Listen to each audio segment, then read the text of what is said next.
Bases dropped on a new edition of Soccer Down here, October 22nd. It's a Tuesday Thoughts edition of the show. You guys have thoughts? We would like to hear them. Tweet at us at Soccer Down here. Let us know what you're thinking about Atlanta and Philadelphia on Thursday. Let us know what you're thinking about the MLS Cup playoffs as a whole.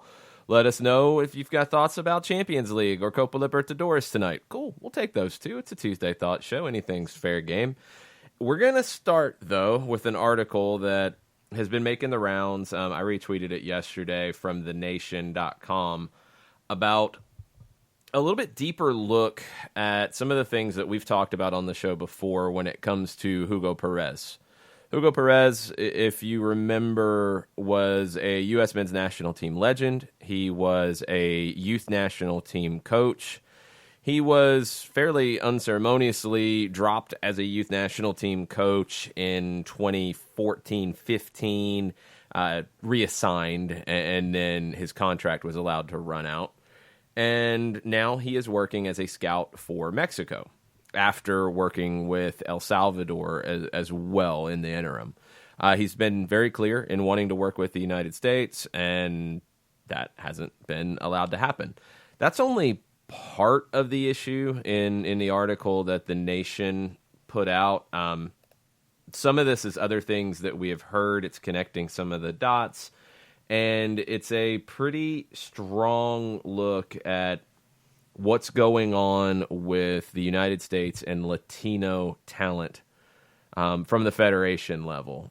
There's some things in it that I do think are a bit of a reach, and we can get into that too, but there are some very important issues here that have to be, I think, discussed. Ismail Kushkush wrote the article at thenation.com. We'll retweet it again here in just a second, but John's all fired up. You want to lead off, John? Well, it's just disappointing. I mean, you see the quotes that Ismail put in the piece, and sadly, if half of this stuff gets backed up independently outside of the publication of the piece and the quotes and everybody that contributed to this thing, sadly, it doesn't surprise me why U.S. soccer is where it is. And I mean, not an on-the-pitch thing. I'm talking specifically off the pitch, systemically, why they seem to be having these problems. And it's there are some great quotes in here from Paul Gardner, and it's just par for the course for me over the last handful of years as to why everyone's frustrated about U.S. soccer, and this gives you another reason to be completely and totally frustrated about the growth of the sport in the country overall. And then when you look at things on the national level, yeah, it's like, okay, yeah, this makes sense, this makes sense, this makes sense as to why things have stunted and or regressed. But once again, sadly, this doesn't surprise me when you see stuff like this come out anymore. Stunted and or regressed in what way? Paul Gardner, let me give you the Gardner quote. It's an excellent exercise of improving but not getting any better. One of the reasons is that we're not using the full repertoire of talent that's available to us. When specifically talking about the U.S. men's national team, correct? Yeah, in this case. I want to make it clear because there's a lot of different – I want to be clear here. There's a lot of different threads in American soccer, and I think at times it's very easy to yell about one thing and say that it means everything, and it doesn't. There's lots of different threads going on, and there's lots of different threads that have problems and have knots in them that need to be unwrapped. We know that. Right. But I want to be clear in which thread we're on at the time, because that's really important in this discussion. Because if you lump it all together, it's easy to say, well, it's too big, can't solve that. You can solve these problems. These are problems that can be solved step by step by step. And when Paul Gardner says one of the reasons we're not using the full repertoire of talent that's available to us. Then you go back to the previous paragraph in the piece, and I know I'm kind of spoiling the reading of the piece by giving the details here. Data obtained by the Nation and type investigations from Alianza de Football shows that for the 2018 season, only 7% of players in MLS are U.S.-born Latino, 11% U.S.-born black players. Higher percentage of international players of color in MLS aren't eligible to play in the USMNT. In 2017, hold up. Yeah, one thing about that is the next part, because this is one that I think is very easy to jump on. I don't know if it's necessarily leading you into a direction, because in 2017, and this is the year before these numbers, 38% of the league's players were eligible to play for the U.S. men's national team. Right. Period. So 38% are eligible to play, 7% are U.S.-born Latino, 11% are U.S.-born black. So I'm assuming, and I don't know the breakdown of other groups, but the rest, that's what, 18%? The rest is 20%. Yeah. There's multiple things in play with that. This is something that I think grabs your attention, but I don't think this is the issue. I don't think this is the major issue. The major issue out of this is the fact that now you're seeing a overwhelming majority of players who are not eligible to play for the national team. Period. Big picture, period. 62% of the league in 2017 couldn't play for the national team.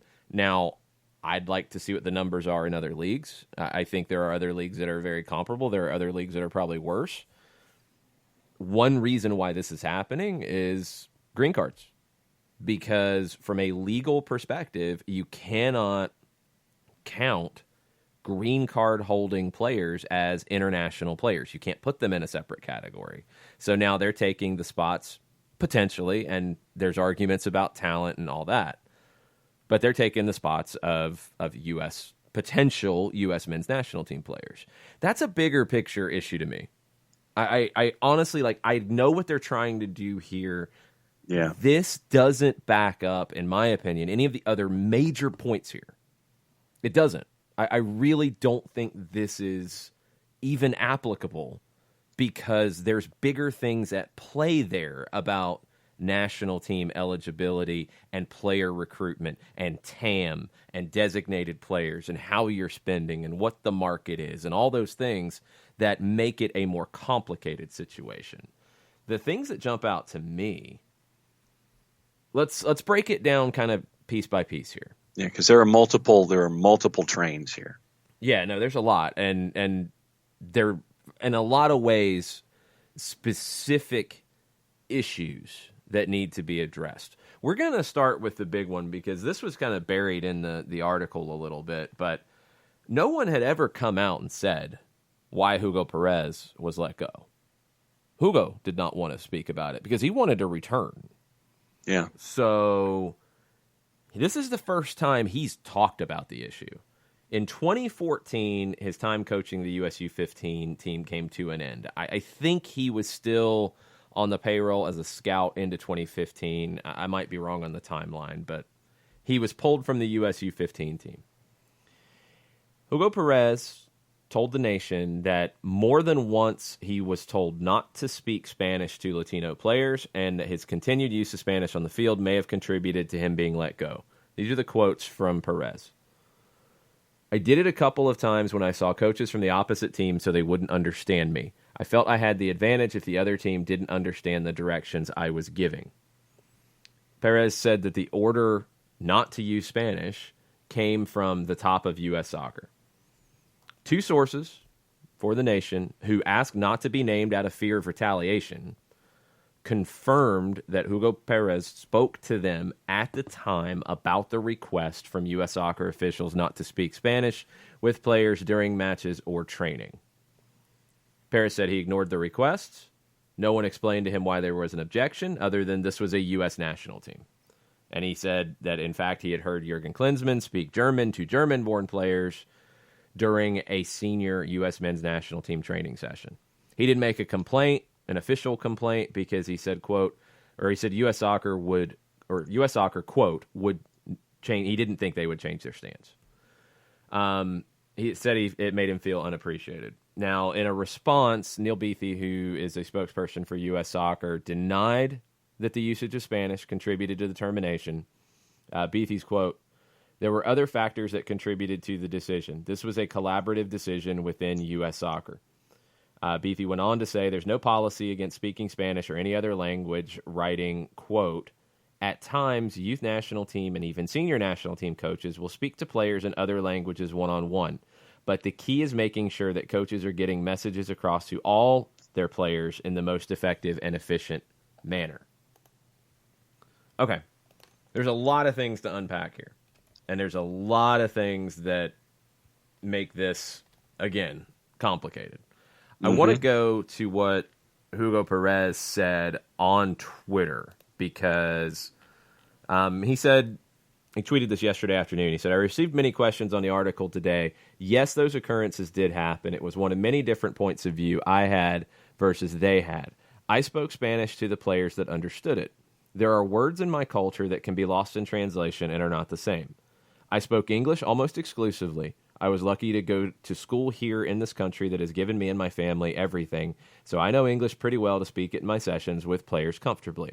I do not hold anything against the Federation. We parted ways. They disagreed with me, and I disagreed with them. It happens in this sport at the highest levels. I played for Bora Milutinovic, who was the coach from late 1990 through early 1995 for the U.S. men's national team. Hugo said, "I played for Bora, who spoke English and Spanish during sessions. Buena and good job weigh differently as an example. Mean the same, but for a Hispanic player, buena means the world." And he went on to say that he wishes the best of luck to U.S. teams. It's who he represented for 10 years. It's an interesting situation with this part because this feels very, very strange to me.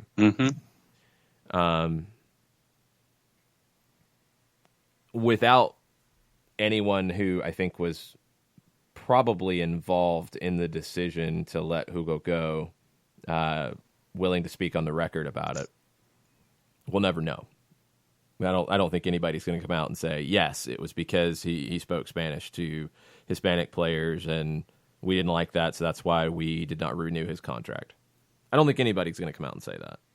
No. It sounds like that at least played a role. And I would venture that that's a fair characterization here of how this went down, that it wasn't a non-factor, let's say. Was it the factor? Don't know. We'll never know. But it's a stupid factor. Yeah. It's an idiotic factor in anything with this because, I mean, this is something that I did not coach the U15 national team, but I have coached Latino players, and I made an effort as a non-Spanish speaking, born in Riverdale, Georgia coach to say buena and tranquilo and things in Spanish because, yes, as Hugo says, it means the world when you make that effort. Or if you're Hugo speaking to a Spanish-speaking player, a Hispanic player in the national team program who, as we'll talk about more in the piece, generally feels out of place because a lot of times they are in the way that they're treated, it's important to say things that make players feel comfortable, no matter what language it's in. It was important probably for Jurgen Klinsmann to say something in German to a Timmy Chandler or a Fabian Johnson because they were probably feeling out of place in a group that did not speak German, and they probably were not very comfortable expressing themselves in English. It's very common. Just like Tata Martino, and as Atlanta United players have said, spoke some English. He made the effort to make his American players who spoke English and his non-American players who spoke English, he made the effort to make them feel comfortable. That's what a good coach does. So for that to even be an issue here is absurd. And I'd like to hope that it wasn't a primary issue in this. I would venture that maybe Hugo's stubbornness about it, which I don't blame him a bit. I'm not saying that in a negative sense. I mean, he said, look, I ignored the request. I'm going to venture that played a role into it too, just judging from how things have gone at times. But the fact that this was even an issue, mind-blowing. Absolutely and utterly mind-blowing. And I may be a little simplistic in how I address it in this next paragraph, but being the political science major here on the show, last time I checked, there was a monument that's off the coast of New York City, and give us your tired, your poor, huddled masses yearning to be free. If for the longest time, the United States has sat there and said, hey, you want to come over here, you want to have the best life possible, doesn't matter what your station is in life, where your status is, what country you're from, you want to come over here, you want to make something better for yourself, come over here and do it. You have pockets of society who still have their ties to their previous languages and cultures. I've seen zero issue with wanting to continue to have that tie back to your cultures. And as you said, when you're reaching out to Hispanic players, Spanish speaking, Spanish, is their majority language. They're learning English. Why not reach out to them in their native language? Why not sit there and say, buena as an example? And as a part of that, you're wrapping yourself into the notion of acceptance.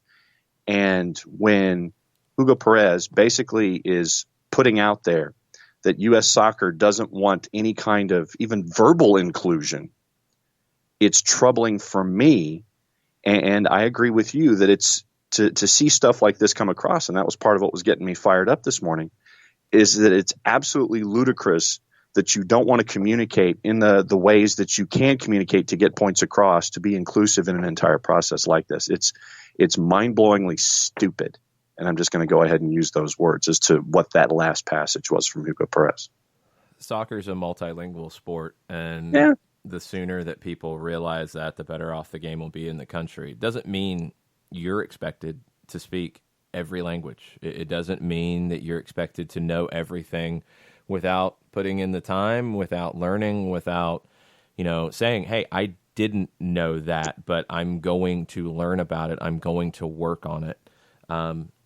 It's important. This game crosses all boundaries, all borders, and you have to recognize that. There was a very interesting interview on Sky from the weekend, if you missed it, with Patrice Evra and Jamie Carragher. And it was the clip that I saw was specifically about the Luis Suarez incident with Luis Suarez. He was suspended for, I believe, 8 games for saying something racially charged to Patrice Evra. Evra had some really interesting comments on it. One, he said that, I can't say that Luis Suarez is a racist. He used a racist term to me, and he made a very clear delineation of it. He said he didn't think he should be suspended. He said he thought that it should have been more about education, more about, hey, this is not a term you would use in this situation. He believed there was a better opportunity for it. And then they also got into Liverpool's decision, and Jamie Carragher was an assistant captain at the time, a vice captain, to wear shirts showing solidarity with Suarez after the ban was made. And it was, Carragher was like, look, we were stupid. And Evra said, think about what this says to the world when this is happening. But it was Evra saying that I can't call Luis Suarez a racist because I don't know him. He used a racist term. That's a big part of this with U.S. soccer, because I don't know, and I don't think anybody can come out and say that there is an issue with Latinos in U.S. soccer because of these things. Until somebody makes that perfectly clear, that's a bridge too far for me. I think there is a severe lack of understanding of different cultures in U.S. soccer, and I think that leads to very stupid things being done. like this, making this an issue, is ridiculous. There are so many things at play. I thought the Nation article did a good job of laying out some of the groundwork for this, talking about how soccer has developed in this country and why it is very heavily focused on the European game.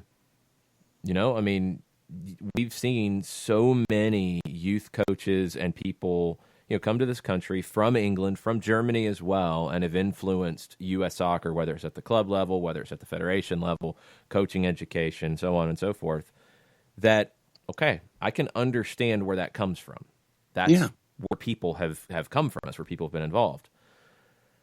But then that leads to some of the situations that were talked about in this article with players who are not valued in the same way because of a very different style of play.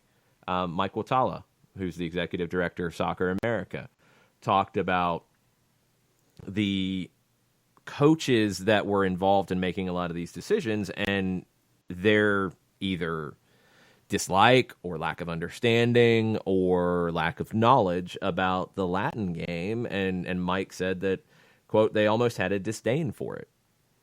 And you've seen this play out over the years. I think it is getting better slowly, but players who are creative, players who are small, players who are technically gifted but not athletic like other players, not as fast, not as big, not as strong, would get left out, would get not picked, would be, just off to the side because they weren't valued. They weren't valued as soccer players.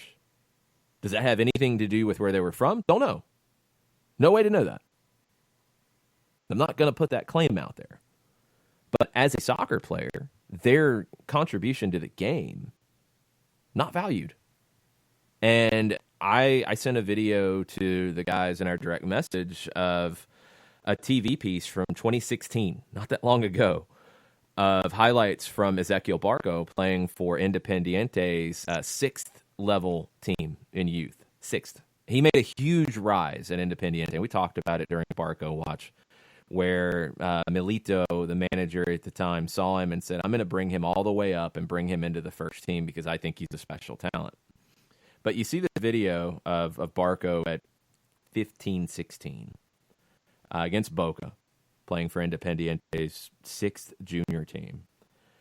And, you're talking about a guy who, definitely smaller than he is now, but not by that much. Couldn't get the ball off of him. Just an unbelievable talent, running at players, playing with swagger, playing with confidence, playing in a way that if that was in an American club, and not everyone, but let's take the general stereotype, in a regular American youth club would have been told he was holding on the ball too much. And that would have been tried to taken out of him. That would have been coached out of him. He would have been told to play 1-2 touch. And you wouldn't have got the situation. There's always been that conversation about if Lionel Messi was born in the United States, he would have stopped playing as an older teenager because he wouldn't have been big enough. Very possible. I think that's starting to change. And I think one big reason that's starting to change, and it's somewhat touched on here in the article, but I don't think enough credit is given to this part of it. Professional clubs being involved in developing youth players are trying to develop talent. And there are many professional clubs, not everyone, but many, who look at the game in a much deeper way. It's not just size and speed. It is the whole package. It is talent. It is skill. It is technical ability. It is personality on the field. It is the things that made that video, Ezequiel Barco, jump off the screen at you because you're like, wow, I want this kid in my team. You're starting to see that change. You're starting to see some of that, but that's not everywhere. This is a huge country, and this is a huge soccer ecosystem. And there is a very heavy, in my opinion, and this goes back to the heart of it for me, there's a very heavy educational need to change the idea of what American soccer can be. Yeah. That's the biggest issue here. You have to look at different things, not just the same old, same old. Not just what you're comfortable with, not just the basics. Look at the game from a global perspective. Look at players like Barco, like Messi, like Riquelme. I mean, Riquelme was just pilloried in Europe, not in Spain. Not in Spain, but I remember the talk out of English pundits when he missed a penalty against Arsenal as he basically put Villarreal on his back to get to a Champions League semifinal. And it was the same old, same old. Like, he's not this, he's not that. No, he's not. He's special. He's an unbelievable player. He's an unbelievably talented player. And there are so many players in the United States that are playing, whether it's in a club, whether it's in an unaffiliated league, whether it's in the neighborhood, whatever, that are very talented. And yes, cost factors into it. It does. But that's not the only thing that factors into it. I think at times that becomes this, let's just throw it on that. And yeah, that's the issue. No, that's not the whole issue here, folks. There's a mentality shift that needs to happen. When you've got the Federation saying, this is a U.S. national team, we speak English here, that's all we do. When you've got, as the article points out, a program like Alianza de Football happening in this country where they are going and doing identification events, player ID events in all different parts of the country. Had them in Atlanta for years. When you're doing those, and you're only now, after many, many years of these happening, only now U.S. Soccer is actually sending a scout there. I mean, what? Like, there's things happening. There are players out there. There are players who are playing. They are getting to play as much as they need to play. That part is happening. Yes, it is. But people don't know about them because it might not be a mainstream program, might not be an affiliated program. They might not be able to get into the ODP program because of that. They might not be noticed by the professional club. They might not get noticed by whoever and whenever. There are so many different things that have to change. If U.S. Soccer has multiple different directions they can go. There's not some magic thing, and everybody will try to tell you, they get rid of pay to play. That doesn't solve any of this. Not necessarily. I don't think it fixes it all by itself. There's a number of things that have to change, but the biggest one from a U.S. Soccer standpoint and from a professional club standpoint is get out and scout and go find these talents because they are out there. They are. There's talented players out there that if they're put in the right system, in the right club, and they get the right coaching on a regular basis, professional level coaching, because there's a difference. You can have a great youth coach, you can have a great youth club. You get to a professional club environment, it's a different animal. It's a whole different thing, and not every player makes it, and that's okay. That's why this is a special thing when you see players break through. But right now, I feel like one of the major issues is something in this article about the scouting side. There's not enough scouts. I don't think the scouts necessarily are trained the proper way. There's not enough of an idea that, hey, there are players, and it's not just Latino. There are players in local Caribbean leagues who are very talented. There are players who are in local ethnic leagues. And different parts of the country have different ethnic leagues that are very, very talented. And it's not all U.S. Soccer as a federation problem to solve. The clubs have to do this too, because ultimately they're the ones who truly develop talent. But there's got to be a more concerted effort to truly scout and not just rely on the Development Academy, which is a good program. I think the youth national teams are in a better place now with the advent of the Development Academy than they were before. Are there things that can continue to improve? Absolutely. But this idea that the Development Academy is all bad, I disagree with. But that can't be the only thing. Because you're talking about a couple hundred clubs. How big is this country? Yeah. A couple hundred clubs aren't solving that. A couple hundred youth clubs with a lot of them attached to professional clubs. They're not solving that. They can't. What if you are a talented kid born in Jackson, Mississippi, and you're playing in your local league, and you are you have a gift, you have a special talent, you have a feel for the game? There's a very good chance that nobody will ever know who you are. That sucks. That sucks. It's a very complicated situation. It's not. There are fingers that need to be pointed from this article, absolutely, and there are things that need to change. But there is not one thing that changes that fixes everything, and I hope that part is understood.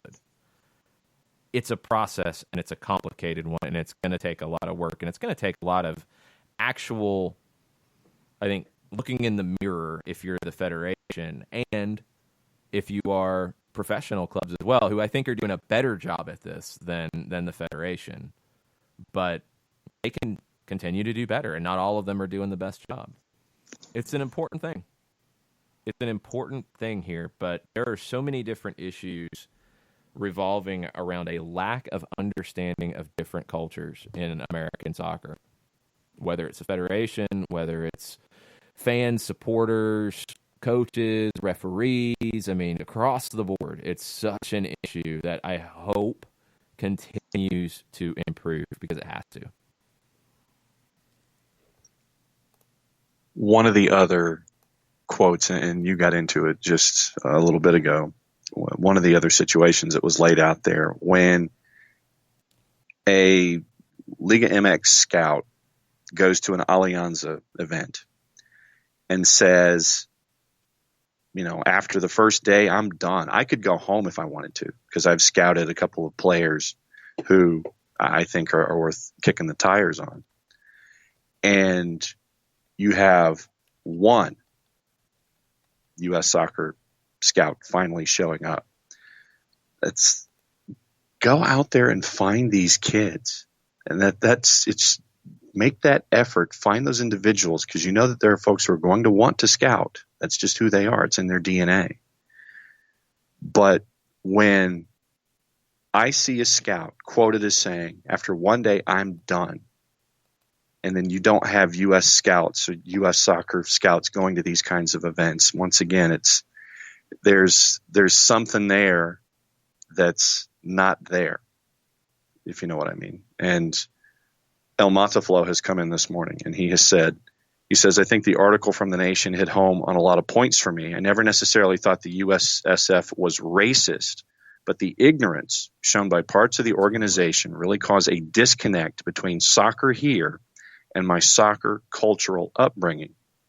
And he has a second thing, but the word that popped into my head was that there's a disconnect, and that's probably the best way that I can phrase it. Ignorance is the word that jumps out to me in that, because that's where I feel like it is. I feel like it's just, honestly, it's a lot of ignorance as to how this can be handled in a better way, and how there are opportunities to grow this in a different way and bring different faces into it. And the reason I go to that specifically is scouts. Well, let's go through a couple things in the article real quick. 90 part-time scouts distributed throughout the United States, just working on the boys' side. We're going to leave the girls' side out of it for right now. On the boys' side, 90 part-time scouts. There's 3 full-time scouts. One of the full-time scouts is a native Spanish speaker of Argentine descent. 20 of the 90 part-time scouts spoke Spanish, but he couldn't say how many were Latino. Neil Beathy said, we typically have at least one Spanish-speaking scout in each of the major markets. He added that there were 3 part-time Spanish-speaking scouts each in Southern California, Texas, New York, New Jersey, and Florida. U.S. soccer officials say that they have long-term plans in place. They're, quote, increasing the number of scouts in our talent identification department, finding more touch points at the grassroots levels with youth clubs, restructuring our coaching license pathway, and working more closely with our member organizations. They have restructured the coaching license pathway. It has already changed, and it really hasn't changed that much. I mean, it's changed in the pathway, like the barriers haven't really changed. They're still too high of a cost in general. and there's still not enough courses being done in other languages. It feels like maybe once a year you'll get a course done in Spanish, from what I see. Could be wrong. Maybe that's increased, but that's what it was in recent years. Now, there was a diversity task force that Doug Andreasen, who worked with Washington State Youth Soccer, he headed it. He was not always involved in the day-to-day of it, but he headed it. I was part of that. I was on that as a representative of soccer in the streets. I was on the majority of the calls that were done in 2014, 2015, and even into early 2016. In the article, Neil Beathy from U.S. Soccer said that the original task force, quote, met its strategic goal. If there was a strategic goal, I don't know what it was. Because so much of it was just trying to understand what organizations like Soccer in the Streets were doing, what organizations in San Antonio, Texas, which is one that jumped out to me. I really liked what they were doing programming-wise. What they were doing, what organizations in California were doing, what organizations in the Northeast were doing. It was still fact-finding. So if there was a strategic goal, I have no idea what it was. And I know it kind of fizzled out now. When I left Soccer in the Streets, I wasn't involved in it after that. I don't know how many additional calls, meetings, whatever were had. Not very many from my understanding. Now, there's a new youth soccer task force. And this is where the ignorance comes into play for me. So this new youth soccer task force, quote, they are charged with recommending and implementing practical ways to provide more opportunities for inclusion and to encourage more diversity among players, coaches, referees, and administrators. Soccer America pointed this out. 60 people on the youth soccer task force. 2 are Hispanic. 1 is the U.S. Soccer president, Carlos Cordero. Neither of them come from soccer backgrounds. 2 of 60. But they are charged with recommending and implementing practical ways to provide more opportunities for inclusion and to encourage more diversity among players, coaches, referees, and administrators. That's one of the most ridiculous things that I've heard U.S. Soccer do. And there's a list, and that's near the top of it. Mind-blowing that would actually come out and be done, and it's like, oh, yeah, we probably could have done better with that. We're going to put some people on committees. No, it's not good enough. If you want to truly do a task force, one, I don't think you got anywhere near where you wanted to get with the first one. There were no resources to it. Everyone was doing it as a volunteer, first off. There was nothing. No resources, nothing. It was finding a free conference to do these things. Nothing. I don't think it had a strategic goal because I think it was still trying to figure out what it could do. And instead, you bring this group in, and I think it's fair to say, and this is not to diminish any other group in American soccer, but I think the group that is probably the least included in American soccer, that has the largest numbers, is the Latino population. And this task force, 2 of 60, and they're not coming from soccer backgrounds, are Latino. Shocking that would happen. And a lot of the reasons why those things happen is because it is the classic old boys network. Yep. That's what these types of situations have historically been in U.S. soccer. It is who you know. It is, well, we played in college together. We played at this pro team together. We did this together. Yeah, okay, come help with us. It's not about necessarily getting the most qualified, finding the best people, bringing new ideas into the mix. It's very easy to fall back on what you know. Everybody does it. But when you're in this role and you have this job, you can't. You just can't. It's got to get better. And it's something that we have to continue pushing towards, because if you're if you're a United States men's national team fan, and hey, look, this is going to come up on the women's side as well. It hasn't yet to this degree, but it will. But if you are a U.S. men's national team fan and you are not happy about the results you have been seeing, it's not to say that there are players that have been left out that would immediately solve the problem. That's not the case. But when you have a player like Jonathan Gonzalez playing at Monterrey and basically saying, I don't feel like I was really valued by U.S. soccer and switched to Mexico. Now, he's not playing regularly for Mexico yet.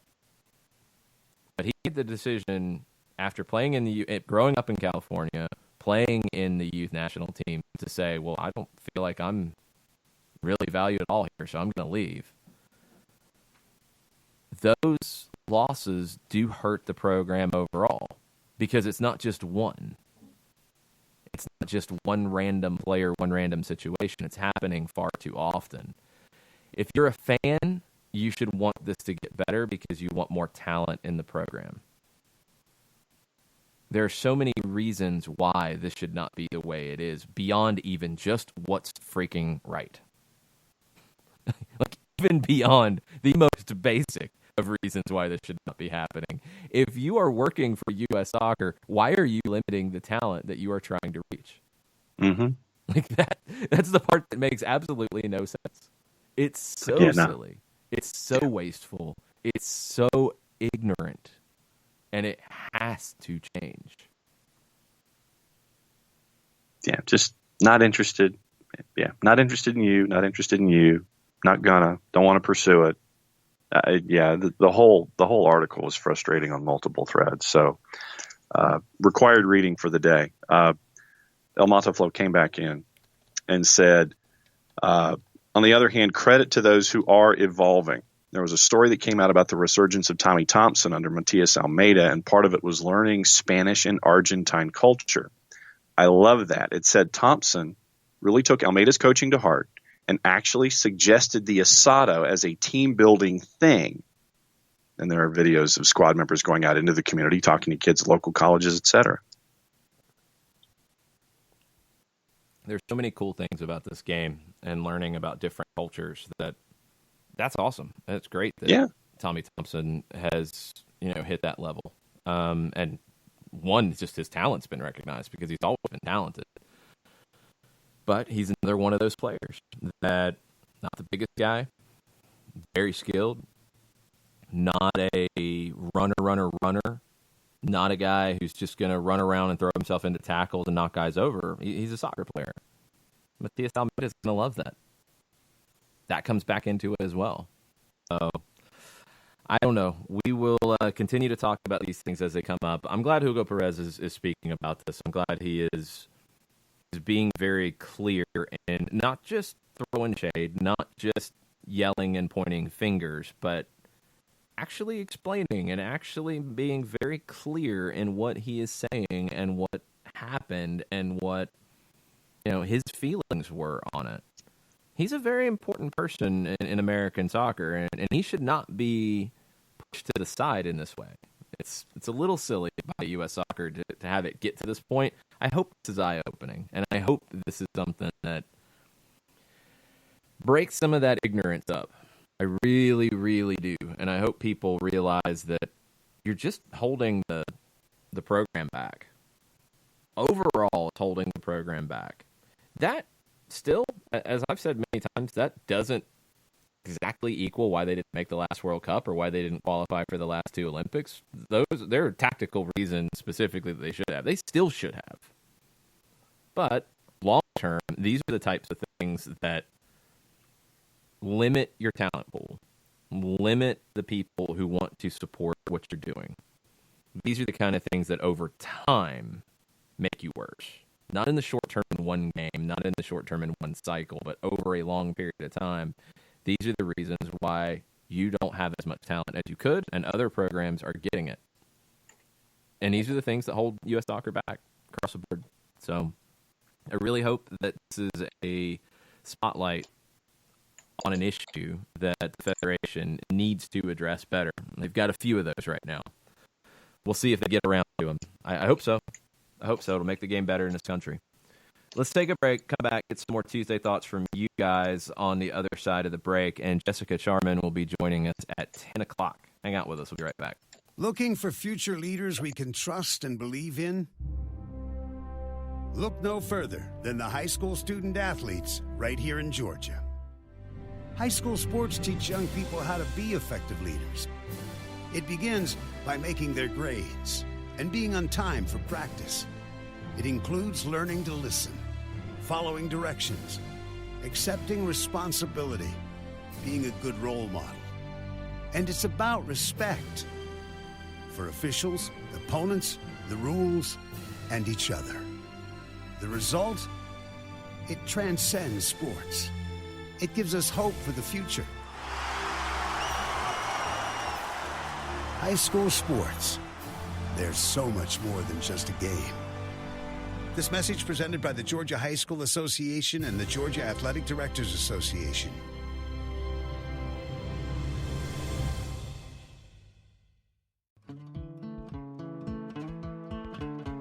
Today's show is presented by Appolinsky & Associates, personal injury lawyers with over 30 years of experience, supporters of Atlanta United, Faction, and Inter-Atlanta Youth Football Club. If you've been hurt in a wreck, contact Steve today at steve@aa-legal.com or call in 24/7 at 404-377-9191. The initial consultation is free.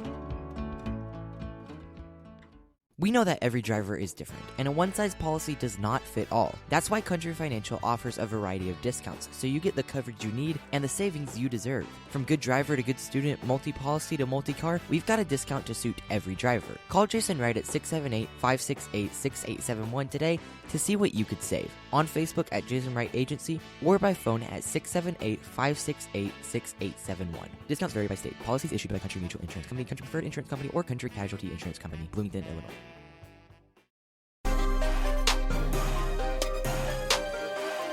Welcome back. Soccer Down here.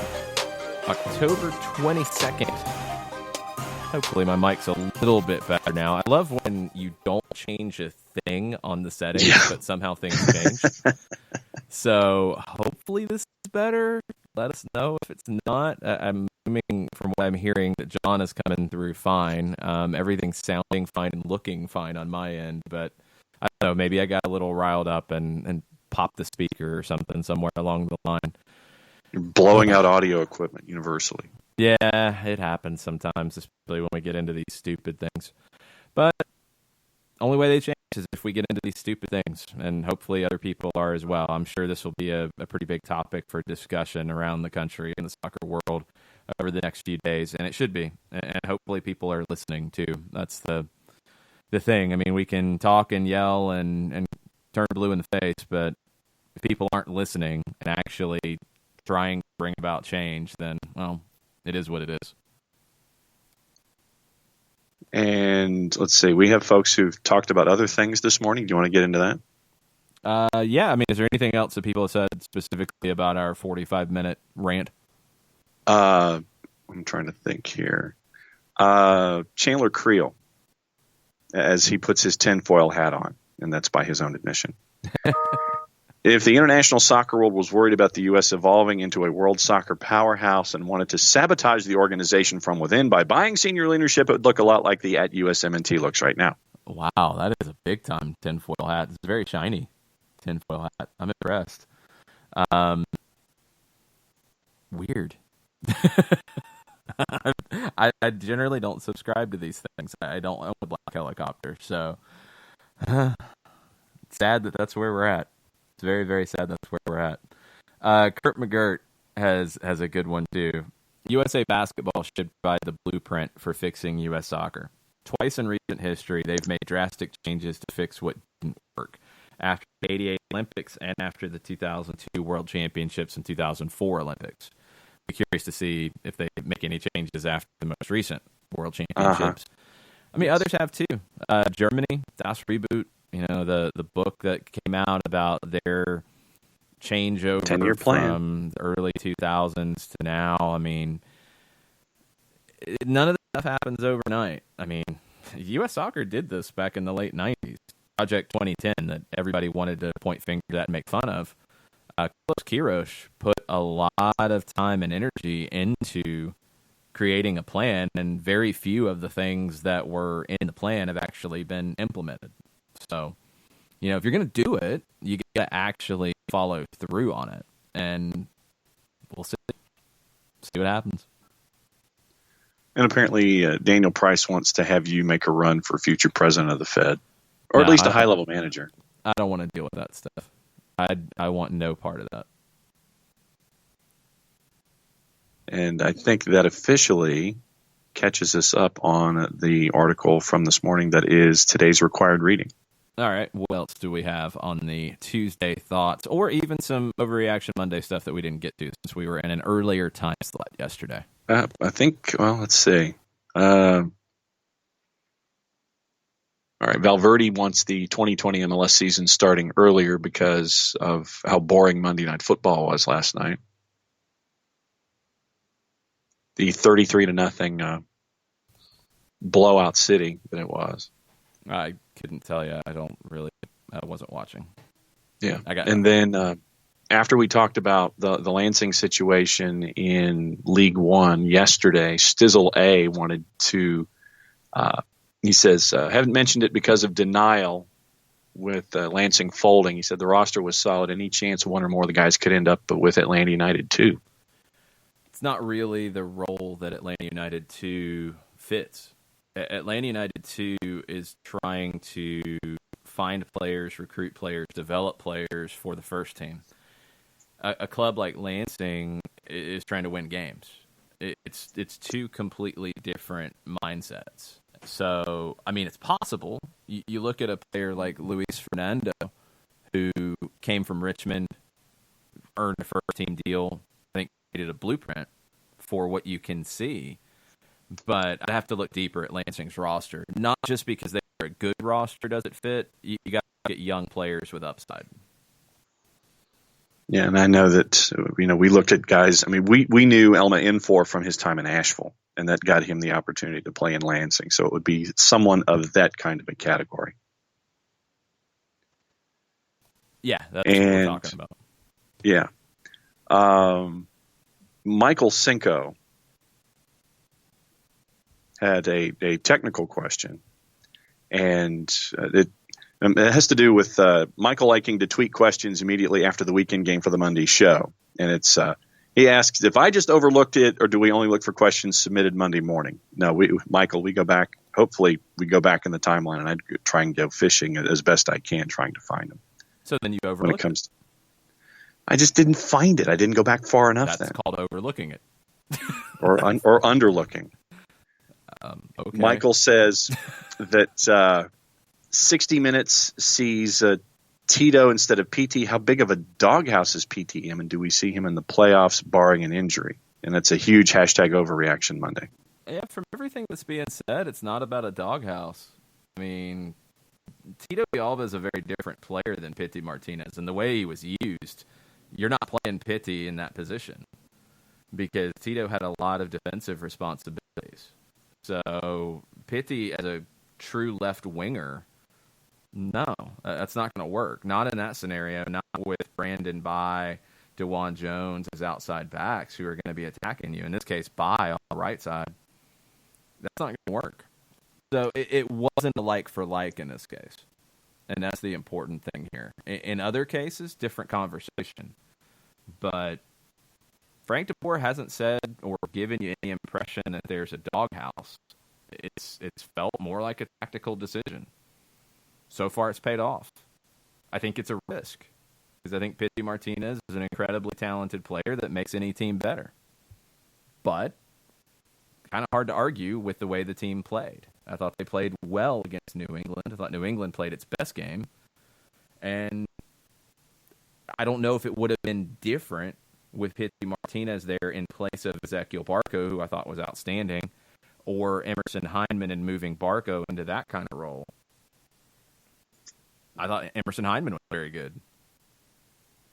So it's not an easy situation when you have this much talent.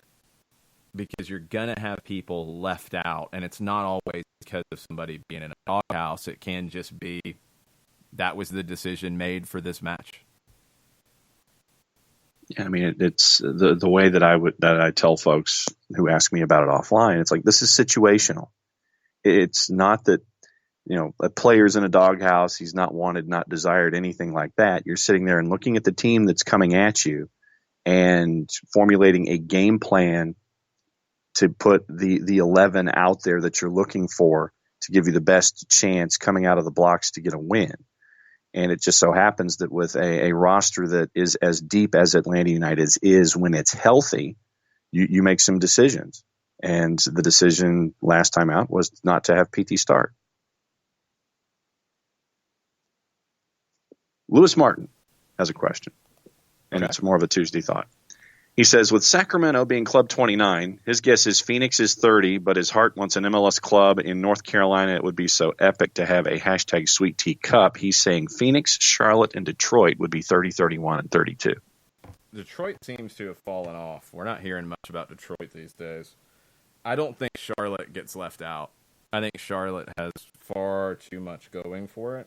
So I'm expecting to see Charlotte in. That's why I don't think 30 is where we're going to stop. I think we get to 32, and I think Phoenix does get in. I think Charlotte gets in, and then the other spot is up for grabs. Could be Detroit. Just things have gotten really quiet there, so I don't know. Could be open season. I mean, San Diego could factor into that. Detroit's going to have to come back with some different things. Raleigh wouldn't necessarily be out of it, although Charlotte would dent their hopes. I think you're going to go to 32. Yeah. I don't think it's going to stop at 30. I think there's too much value in adding two more. And then you get into 4x8 and restructuring postseasons. Like, yeah. Whatever. I have no idea. That's a whole nother conversation that gets you off on a sidetrack of fantasy soccer. I mean, it's something that'll have to be discussed, obviously, but without knowing what the ultimate plan is, it's a lot of discussion that doesn't necessarily lead to anything. Then Daniel Price says, it's a cold and wet Tuesday morning. Why can't it be cool, breezy, and beautiful? Just 2 more sleeps till the Philly-Atlanta game. Getting restless is his Tuesday thought. Yeah, that's where you're at in the playoffs. It's a weird situation when everything's a one game because you start looking at, well, this could be the last game at Mercedes-Benz Stadium this year. If the seeds win, then you're going to Yankee Stadium for the Eastern Conference Final. And if you get past that, you're going on the road if LAFC wins. There could still be 2 more games at Mercedes-Benz Stadium, and we'll know what the potential is by the time it kicks off on Thursday, since NYC and Toronto play tomorrow. So it's just that weird time of year where it's like, it's coming to an end, but you don't know exactly where that end is. Yeah. And it felt different last year in the postseason because of the 2 legs. Because even going into the first game, it's like, okay, well, there's another game coming up, and you're thinking about it over 180, and things can happen. Now it's kind of like, 90 minutes. If it goes bad, it's over. It's just the difference in the mindset in the format. So I'm ready for Thursday too, Daniel. I'm right there with you. Let's take a break. Let's get Jessica Sharman on the line, and let's talk some Atlanta United. Let's talk some MLS playoffs and anything else that comes up. Throw some questions at us on Twitter at @SoccerDownHere. We'll be right back. A ranger station. I'd like to report a bear hug. Okay. I put out my campfire, and Smokey Bear hugged me. So you drowned the fire, you stirred it, drowned it again, and felt that it was cold? Uh-huh. Yep, he's just letting you know you did good. Bear hug from Smokey Bear. Status update. I'm gonna let you go now. There are many ways to start a fire, but one sure way to put it out. Learn how you can do your part at SmokeyBear.com. Sponsored by the U.S. Forest Service Ad Council and your state forester. As a business owner, you know that every year brings new challenges and opportunities. The success of your business demands expertise and focus. And Country Financial can help you keep that focus by helping ensure you have the right insurance protection in place to meet your goals. Jason Wright can help you create a customized insurance plan that has coverages designed just for your business. Give Jason a call at 678-568-6871 or reach him on Facebook at Jason Wright Agency. Coverages vary by state. Policies issued by Country Mutual Insurance Company, Bloomington, Illinois. This is what matters. This is beyond X's and O's. This is the difference mutual respect makes. This is what character looks like. This is what defines us in Georgia. This is sportsmanship. School sports. It's not the outcome that matters most, but the way the games are played. This message presented by the Georgia High School Association and the Georgia Athletic Directors Association.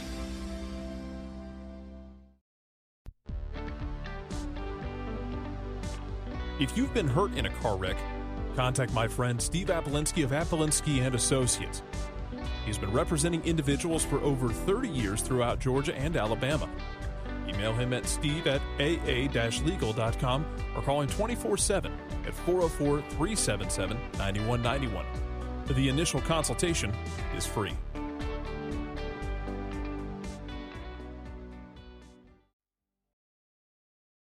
You're listening to Soccer Down Here daily on SDH Networks, a division of OSG Sports. Find us at Soccer Down Here on Facebook and Twitter. The time is now the top of the hour. Peep, y'all.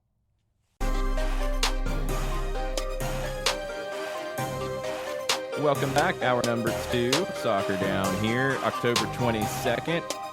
I'm trying to slay the audio gremlins. I might have gotten a couple of them, but Spike's got a lot of gremlins, and they're causing me turmoil. I've changed my mic board. Hopefully that helps some, and we'll keep battling it. But we've got some reinforcements now. Jessica Charman joins us now to talk Atlanta United, talk MLS playoffs, and anything else on her mind today. What's up, Jess? You know, I'm happy it's a Tuesday, and we're 2 days away from a game day. So midweek games always break up the week nicely. Yeah, it's a weird schedule right now with this playoff format, and we've had a bunch of questions about both the format and the schedule part of it. I just want to ask you first, what do you think of the format? Now, we've had a knockout round before. It's a different kind of configuration because you've got 6 games in the first round as opposed to 4. We've had the knockout round, but now going into the conference semifinals is where you see the real change. Yeah, I think it's tough with single elimination. It's coming from soccer where the emphasis is always on your consistency throughout the league. I think it's really tough for teams that have 90 minutes and their whole season depends on it. And it's one of those where for the underdog, it favors you. You may have had a disappointing season, but all you have to do is to perform for 90 minutes. For the teams that have worked hard all season, the teams that have finished in first or second place, it's a hard one mentally because you know that all that hard work and consistency throughout the season could be for nothing pretty much. So I think the single elimination is pretty ruthless. I also think what is weird is the lack of reseeding when you have teams that could potentially knock out favorites and then end up in easier legs. So then looking back at round number 1, it was mostly chalk, and you had the one element in Minnesota that threw all the chalk up against the chalkboard. But the favorites or the home teams end up getting through it. What was your takeaways from the first round?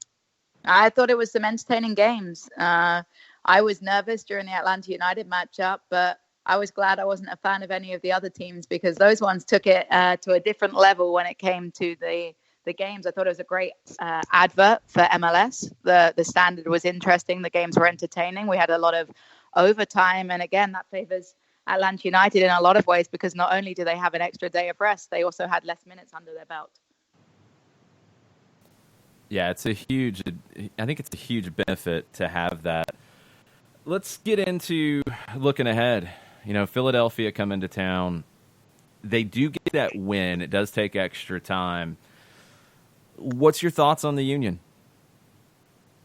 I think they are a very good side. We saw that when we played them in season and had a tough one away at their place. I think that they'll be disappointed with how they performed in the first leg against the Red Bulls. They got lucky as far as I'm concerned. They go down early on, and yes, they responded well, but their goalkeeper had a shaky day at the office. And yes, they scored 4 goals, but conceding 3 goals is a real wake-up call for them. And against a team like Atlanta United, who, yes, we have some defensive changes we're going to look at, but we're fairly sturdy defensively. I don't see Atlanta United being a team that would get a 4-3 scoreline and concede 4 goals against Philly. So Philly are going to need to tighten things up in defense. Nathan Pugh, along those lines, Jess, comes into the timeline this morning, says, Andre Blake was not good on Sunday. I'm not a fan of endlessly crossing the ball into the box, but could this be a tactic to expose Blake and create chaos in their box? He's a professional goalkeeper at the end of the day. He had a bad day at the office, but I think that he'll come back strong and show mentally that he's tougher than that era. That said, if we start strong and bombard the box and he concedes a goal early, even if it's not a goal of his own error, it's one of those where as a goalkeeper, mentally, your head will start to tick back to the previous game and stuff like that.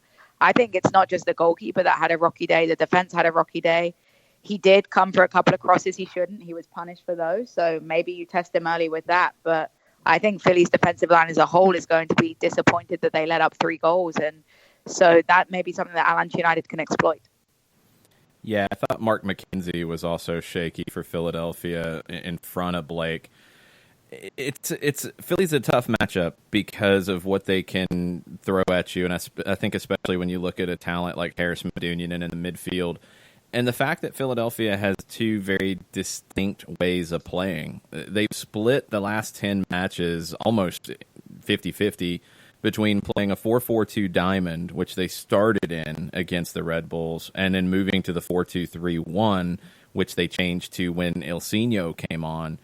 Last time we saw Philadelphia, they started in the 4-2-3-1. It wasn't with Ilsinho to start, but after he came on is when they got their 3 goals. How hard is it to prepare against a team that has 2 very different ways to play and has a super sub that you know is coming and you know he's going to change the game? Yeah, near impossible, because you have to divide up your practice time now. You can't focus on one style of play. They're going to need to be committing time to both styles of play and how they're going to attack and defend against different formations. It's one of those 2 where you can never get too comfortable, but maybe that's a good thing. Sometimes when there's a player on the bench that you know still has a bite, you can't ever get relaxed. Even if Atlanta United is 1-2 goals up, they know that something's still on the bench that could really hurt them. So it keeps you focused in a good way. But like you say, it's unpredictable. You never know quite what you're going to face. And the fact that they're so well versed in both formations is a rare thing in a soccer team. Oftentimes, yes, teams know how to play in different styles, but they can't just switch on a dime to change them like Philly can. So it's going to be a tough one for Atlanta United, particularly when there's going to be a change in personnel for United as well, which adds that extra concern, because not only are you working in practice and having to divide your time up based on the way Philly could play, you're also having to work with new personnel in your back line. And along those lines, since we've mentioned Ilsinho on the Philadelphia side, un encima de una at Di Palacio 16 as a part of this, he says, both Atlanta and Philly have injuries. Jess, what bench players will be a key factor in the match? What about on the Atlanta side, perhaps? I think Pogba came in and did well. I heard you guys praising him on yesterday's show for his performance. So if he's used in the back line, I think he'll come in and play well, but it does make me nervous. When you have 2 players like LGP and Florentin Pogba, who both have a very interesting discipline when it comes to defending. They're both sort of live wires and free, and they want to bomb forward and they want to do things potentially differently. That's going to be a heart and mouth moment, and Brad Guzan's probably going to have to be a voice of reason in his defensive line and keep them organized and make sure that whoever needs to slot back from the midfield is going to do so. And I also think Ambrose is a player that we'll see in the squad at least, and I've read a lot of people saying that will he be okay to slot back into the first team? I think it's different. He's been getting some good minutes with the 2s, but it's a very different level and speed of play. But at least he's been getting those match minutes under his belt. And that's a real benefit of the 2s team. I think sometimes we forget, but not only is it a developmental for getting players who are young into first team football, kind of like Miles Robinson, it also works on the switch side where players that aren't getting minutes in the first team continue to get a different style of match sharpness rather than just sitting on the bench every day and not getting any minutes. Yeah, it's a very important element to have in the program because Mike Ambrose is a player that has played key matches for Atlanta United with the first team, but injuries and other options have pushed him to the background. But he comes in with 11 starts in USL Championship, and this is the time of year where things get weird, and maybe you have to turn to a player like Mikey to give you either the ability to play four in the back comfortably or Ambrose as a left wing back, and both are possible in this scenario because you have Atlanta United too. Yeah, and he scored a worldie free kick goal a couple games back too. I remember seeing that one. Yes, he did. Yeah. He's the new Kevin Kratz, I'm telling you. He's got 3 free kick goals. I think he has as many, if you include the twos games. He's got as many as Kratz. So that's that may be a weapon from set pieces, but I don't know how he's going to get Barco. He might take some rock, paper, scissors victories to get on the free kick. Yeah, that's true. So, we've looked at Atlanta and Philly here a little bit. Other questions that have come across have been Minnesota and the Galaxy. We have an El Trafico question, and then TFC and NYCFC. Jess, which one of these three did you want to tackle? I'll go dealer's choice. Hit me with any. I'm flexible. All right. El Trafico again. The idea is, can LAFC finally get the Duke against the Galaxy? I think they have to. I mean, it's one of those where you never know. Jason mentioned it when he was talking about upsets in the first round with Zlatan. You never know what's going to happen. He does make games extremely unpredictable, and he always has that moment of magic. But with LAFC, I think a lot of it is mental now. I don't think it's about quality. I think if you compare every single player in the starting 11 against a matchup, LAFC has the far stronger team. I think the issue right now is the mental stage, and if LA Galaxy get a goal early, or if they cling on for a long time, if LAFC can't make their mark within the first 60 minutes of the game, I think that's when their heads drop and it becomes mental. But that said, this is the game where they have to get it right. If you're going to win the game, this is the one, El Trafico, that means the most. But like we say, with a player like Zlatan, you never know. If LAFC doesn't get the job done here, what goes on the tombstone for the 2019 season? I don't know. They're just their vice, aren't they? Galaxy's your vice, and it's a sad one for them. But that's why if they're going to have a chance, they have to beat the Galaxy. This was a story we were waiting for to come from the playoffs, and it was going to take an LA Galaxy upset. They got that. LAFC, if they want to say that they're a successful team, they have to be able to beat every team, and now they have a chance to beat their rival across town. On the flip side here in the East, I know a lot of folks are looking at the number one seed. Toronto looked, honestly, DC United looked like they just kind of fell down in the extra 30 minutes. Yeah. Toronto looked good. Now it's NYC. It's an interesting test for NYCFC. Is there an upset there, perhaps? I don't think so, but I think it's going to be a close game. I think you're right when it comes to the DC game. DC put everything in getting that equalizer and taking it to overtime, and they had nothing left in the tank. I was disappointed for Wayne Rooney. I thought it was a sad way to finish his time in MLS. I thought that things might have been better for Wayne Rooney. I thought they might have made a better run, but ever since he was committed to Derby County, I don't think he's been the same player for DC United, and they missed him on that one. NYCFC, they've got a lot of quality, and I just think they'll come through. That said, Toronto's going to be on a high. They got through in a way that every team wants to get through. It was overtime is usually a very tense thing, but they were able to relax and sort of enjoy the moment. So it'll be an interesting matchup, but I don't think Toronto has it in them. So you've got NYC, LA's kind of a toss-up. What about the other game out west, Seattle and RSL? Where's your mindset on that one? Oof.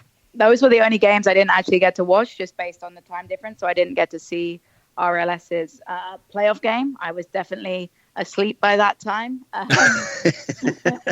I do enjoy an early night. I think age is coming fast on me. But I would say RSL maybe has that one. just based on how they've been playing this season, and they're pretty tough defensively. But those West Coast games are always difficult because they're pretty close in their conference. Seattle's shaky defensively too, and RSL's a young team. I don't think RSL's going to be overwhelmed going to CenturyLink Field. I think they'll be able to handle that challenge. And Seattle, out of the top seeds who played over the weekend, Seattle was the one who looked the most shaky to me, giving up 3 goals to a Dallas team that had been all over the place early on, and also blowing a couple of leads big and having that one go longer than it should have. Seattle should have some concerns coming out of their first game. Yeah, I remember I did actually watch the highlights of that one. And when you blow the lead that as many times as they did, and they allowed Dallas back into the game 3 times, I believe they held the lead.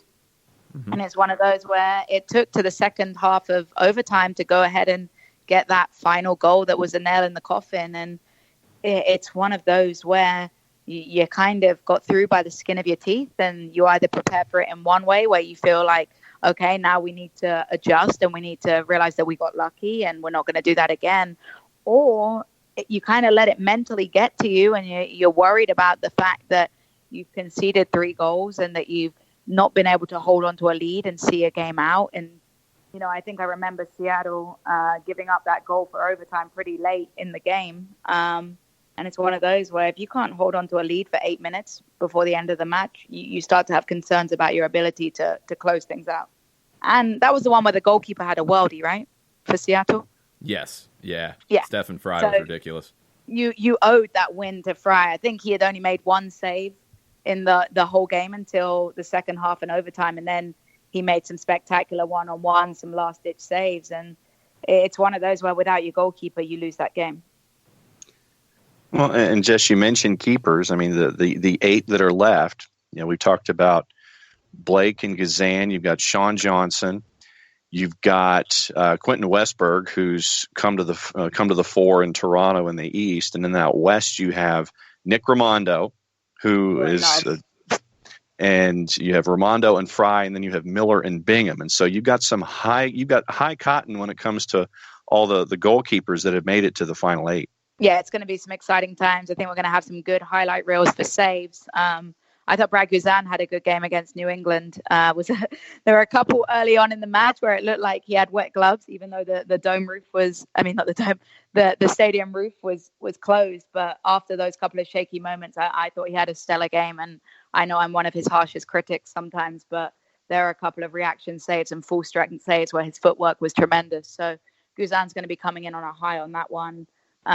And then Nick Raimondo, it's his final curtain call. You know, he's not going to be wanting to concede goals. He's a strong goalkeeper. He's a small goalkeeper, which I love.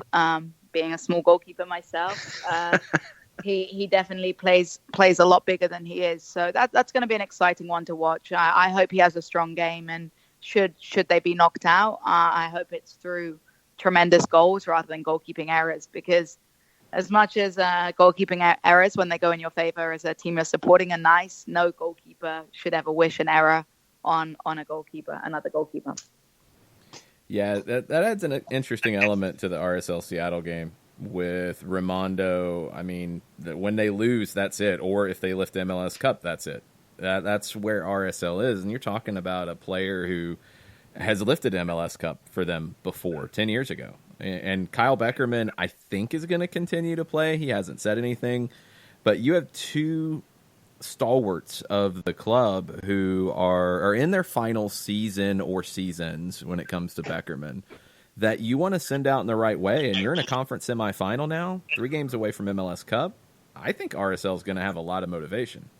Yeah. And when you have a leader like Raimondo, you see how the players look up to him. I've watched a couple of the videos where they talk about what he means to the club. And then I watched the video from his kids, which was the most amazing video ever. I thought that was some great social media work by the RSL team. You're going to have players that want to play for someone, kind of in a way that Atlanta United has with Parky now. And you saw how that injury impacted the team. You could see the looks on the players' faces. And if we needed any reminder of what Parky means to the Atlanta United team and what a leader he is, that injury sort of showed with the way the players were responding to the fact that their captain was down.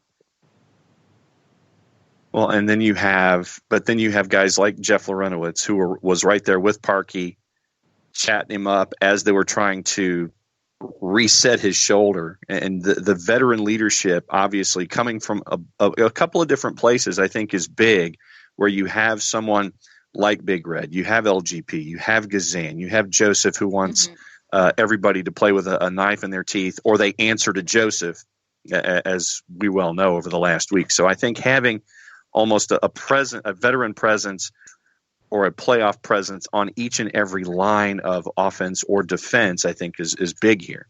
Yeah, it's so important in teams to have multiple leaders. If you only have one figure point, yes, your captain should be the lead, but you need to have vice captains. You need to have players that are motivators and leaders across the pitch, because at the end of the day, maybe it's Guzan that takes the captain's armband. Maybe it's Lorenowitz. They're in different positions on the field, and you need to have leaders across the pitch, because at the end of the day, the soccer pitch is a big field, and you want to know that there's someone that you can look along your line of play and feel like you have someone pushing you to be the best you can. And that's why I think the loss of Parkey is going to be bad defensively, but there is a lot of people that can step up and offer that leadership and motivation. And I'm sure Parkey will still be present in the dressing room for a motivating speech or two. All right. I'm going to give you a tough one to close us out. What are you looking for? What's your number one thing about Atlanta, Philadelphia that you'll be looking for on Thursday? Getting off to a good start. I think, like I said, with Philly, mentally, after conceding 3 goals, they're going to be worried if they concede a goal early on. So I think getting off to a quick start, making an impact, but then if we do get a goal, not shutting up shop. You can't defend a 1-0 lead, particularly against a team like Philly, who has firepower and the opportunity to score goals. So getting off to a good start and being smart defensively, making good choices. And that's the one thing that makes me nervous. We saw LGP having, I think he made one of his worst defensive plays that I've ever seen when he misread that bounce. Yeah. The bouncing ball, that was one of the worst mistakes I've seen of him, just because it was atrocious, honestly. And one other thing, my pet hate right now is you have to play to the whistle. And the teams, it was very frustrating. And I watch it. It's not just Atlanta United. It's not just LGP and Guzan. I get that they're frustrated when the goalkeeper has to go in for a 50-50 challenge based on the offside flag. But everyone knows the rule. We all know the rule that the lines people have been told to wait to hold their flag. They've been told to wait until the phase of the player is over. They can't keep complaining, because there's times when it's worked in our favor, when we've got a goal, and it's because the linesman didn't put their flag up, even if they thought it was offside. Mm-hmm. So we have to continue to play, because we saw it, and I'm trying to remember what game it was, but there was a game in the EPL, and John, you might remember it better than I do, but the whole team stopped because the linesman did put his flag up or went to put his flag up, but it didn't matter, because at the end of the day, a flag is a signal. It's not a stoppage in play. It's when the referee blows his whistle. The goal still counts. So we got lucky there that Guzan made the save, because if you stop and they score, it's still a goal if it comes back and it's not offside. So that's one of the things that I thought we'd got used to VAR enough now that we know these rules. And that's a frustrating thing to watch in the crowd as a fan when, it's a schoolboy statement that you always play to the whistle. And that's the referee's whistle, not the linesman's flag. Yeah, that's one that we should be past at this point. Doesn't end for us on Thursday. If you're in the Atlanta area and you're looking for some games on Saturday, Jess and I will be calling the Barry Oglethorpe North Georgia rivalry. These two teams have played a lot in NCAA D3. It's senior night at Oglethorpe, and Oglethorpe can clinch the conference title. They've clinched a share. They can clinch the conference title with a win on Barry on the men's side. Should be fun games, both on the men's and women's side. Yeah, I'm looking forward to it. It's been a quick, crazy season, as it always is with NCAA, but particularly on the men's side, it's not going to be over for a while, I hope. Yeah, hope so. Got conference tournament after that, and then hopefully for Oglethorpe they can get back to the NCAAs. And Jess and I will have the calls on the GoPetrels.com website, but you can also come out to Brookhaven and see, especially that men's game. Go out to Brookhaven. My first year. I mean, you can pull the game up on your phone if you want and watch it and listen to us. It'll be a little delayed, but, if you want to do that, you can do that too. Or go back and watch it afterwards. Both you can't sync up your phone because you're standing there watching it in front of you. That's not going to work. But that one's not possible. But if you want to watch it afterwards, you can do that and come out and watch some good soccer. Last year, Oglethorpe and Berry played on the road in regular season, but they met in the semifinals of the conference, and it was one of the best college games I've ever seen on the men's side. Went to extra time. Oglethorpe ended up winning it. Berry's not quite as good as they were last year, but it was a very intense game. It had a little bit of an edge to it. It was good soccer. So Saturday night over in Brookhaven, the men start at 7, the women start at 4:30. Come out and join us. Should be a fun one. Absolutely. Looking forward to it. And I will see you then. I'll probably see you at some point on Thursday as we get ready for Atlanta and Philadelphia. It's a busy soccer week in the Atlanta area. Looking forward to it. Cool. Thanks for joining us. And you guys will have your look ahead to soccer over there as well later in the week. Correct, John? Yes, show with working title. No, crumpets. It's definitely crumpets. Well, crumpets and espresso is like the subtitle. Oh, that might need to be the title. I kind of like it. All right, so crumpets and espresso it is. So obviously that means that Jess is the espresso part. Sure. Considering how fired up she gets on the show. But no, it's fun where Nick gets to vent about Serie A, and Jess and I break down the Prem and the championship, and we lament about. John, if anyone wants a championship fix and they're at work bored, ESPN Plus has Reading versus QPR, 2:45 p.m. It's the battle of the hoops. It is. Who is not wearing hoops today? Well, it's at QPR, so I reckon we're going to be in our black attire with the royal crowns on it. We are actually officially the Queen's soccer team. So who doesn't want to follow the Queen's soccer team? And have a Judas for a new head coach. Hey, if he keeps winning, I'm gonna keep my mouth shut. It's always about the results. I see how it is. Thanks for joining us this morning, Jess. Appreciate it. Anytime. We're going to take a quick break, come back, get into the Twitter timeline and some other news around the country as well. Hang out with us. We'll be right back. A ranger station. I'd like to report a bear hug. Okay. I put out my campfire and Smokey Bear hugged me. So you drowned the fire, you stirred it, drowned it again, and felt that it was cold? Uh-huh. Yep, he's just letting you know you did good. Bear hug from Smokey Bear. Status update. I'm gonna let you go now. There are many ways to start a fire, but one sure way to put it out. Learn how you can do your part at SmokeyBear.com. Sponsored by the U.S. Forest Service Ad Council and your state forester. As a business owner, you know that every year brings new challenges and opportunities. The success of your business demands expertise and focus. And Country Financial can help you keep that focus by helping ensure you have the right insurance protection in place to meet your goals. Jason Wright can help you create a customized insurance plan that has coverages designed just for your business. Give Jason a call at 678-568-6871 or reach him on Facebook at Jason Wright Agency. Coverages vary by state. Policies issued by Country Mutual Insurance Company, Bloomington, Illinois. This is what matters. This is beyond X's and O's. This is the difference mutual respect makes. This is what character looks like. This is what defines us in Georgia. This is sportsmanship. School sports. It's not the outcome that matters most, but the way the games are played.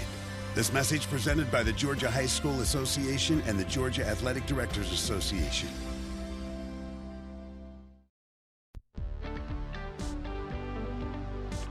If you've been hurt in a car wreck, contact my friend Steve Apolinsky of Apolinsky and Associates. He's been representing individuals for over 30 years throughout Georgia and Alabama.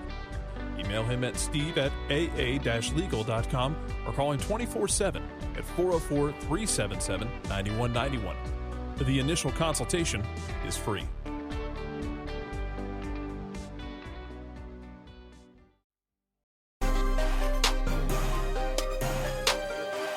Welcome back. Soccer Down here, October 22nd. Getting ready for Boca and River Copa Libertadores tonight. If you're free and you want to come down and watch it, join us for some soccer over there starting at 6 o'clock from the Brewhouse Cafe in Atlanta's little 5 Points neighborhood. I've been told that Fernet con Coca will be a special tonight for the match. I'm looking forward to it. I haven't had any Fernet con Coca in a little while. You know nothing about Fernet Branca, do you?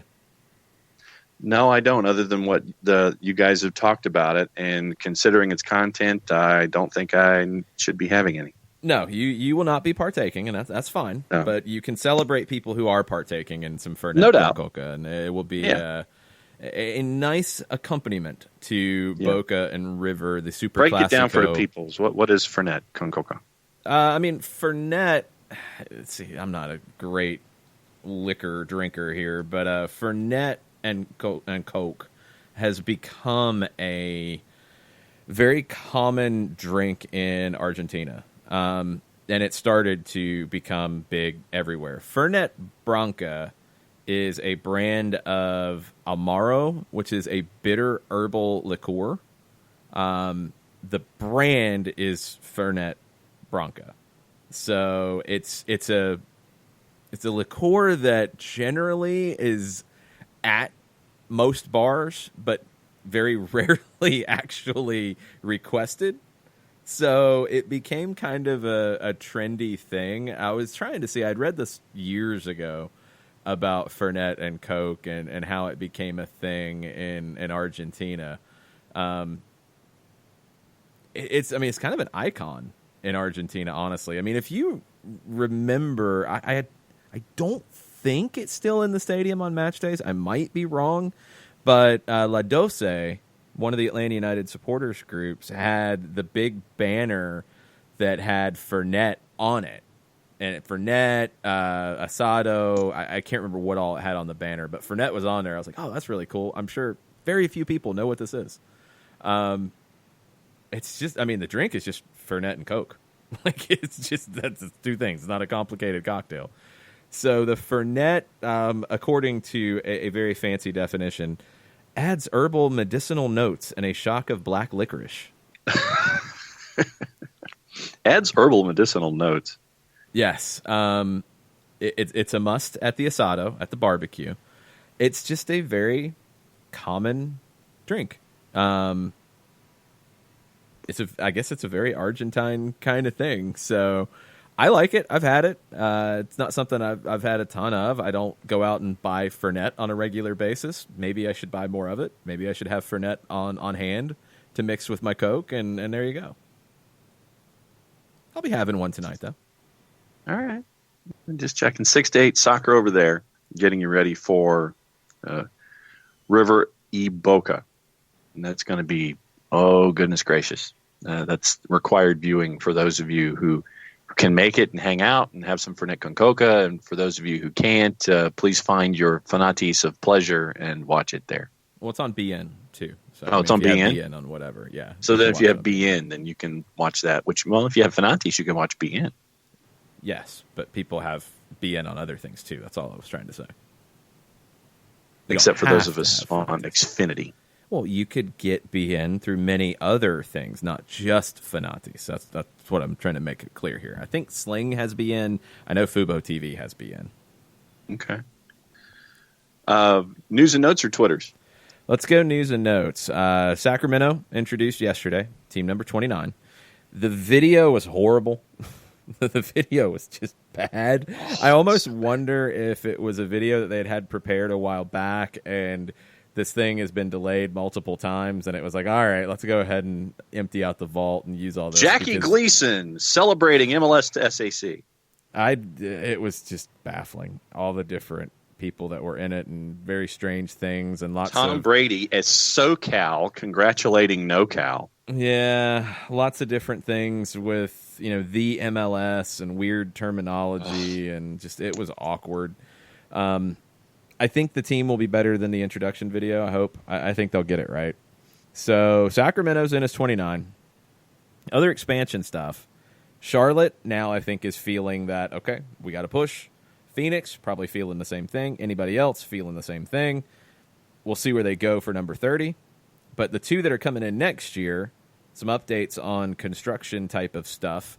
Fox Sports had a good piece on the stadium complex for Inter Miami that is taking shape in Fort Lauderdale. There's also a vote coming up on Thursday among the Miami City Council about the vote that the public approved last year about negotiating on the Melreese Golf Course property and starting the process of building Miami Stadium where they want to build it now. There are city commissioners who are against it, and it could get really weird on Thursday. So keep an eye on that. We'll talk about it some on Friday once we know where the dust settles with it. But politics are getting out of hand in Miami on this whole stuff. Politics could be getting out of hand in Nashville. Demolition of the old fairgrounds facilities in the Music City that will help make way for the new stadium. It's been delayed. They were supposed to start on October 1st. They haven't started yet.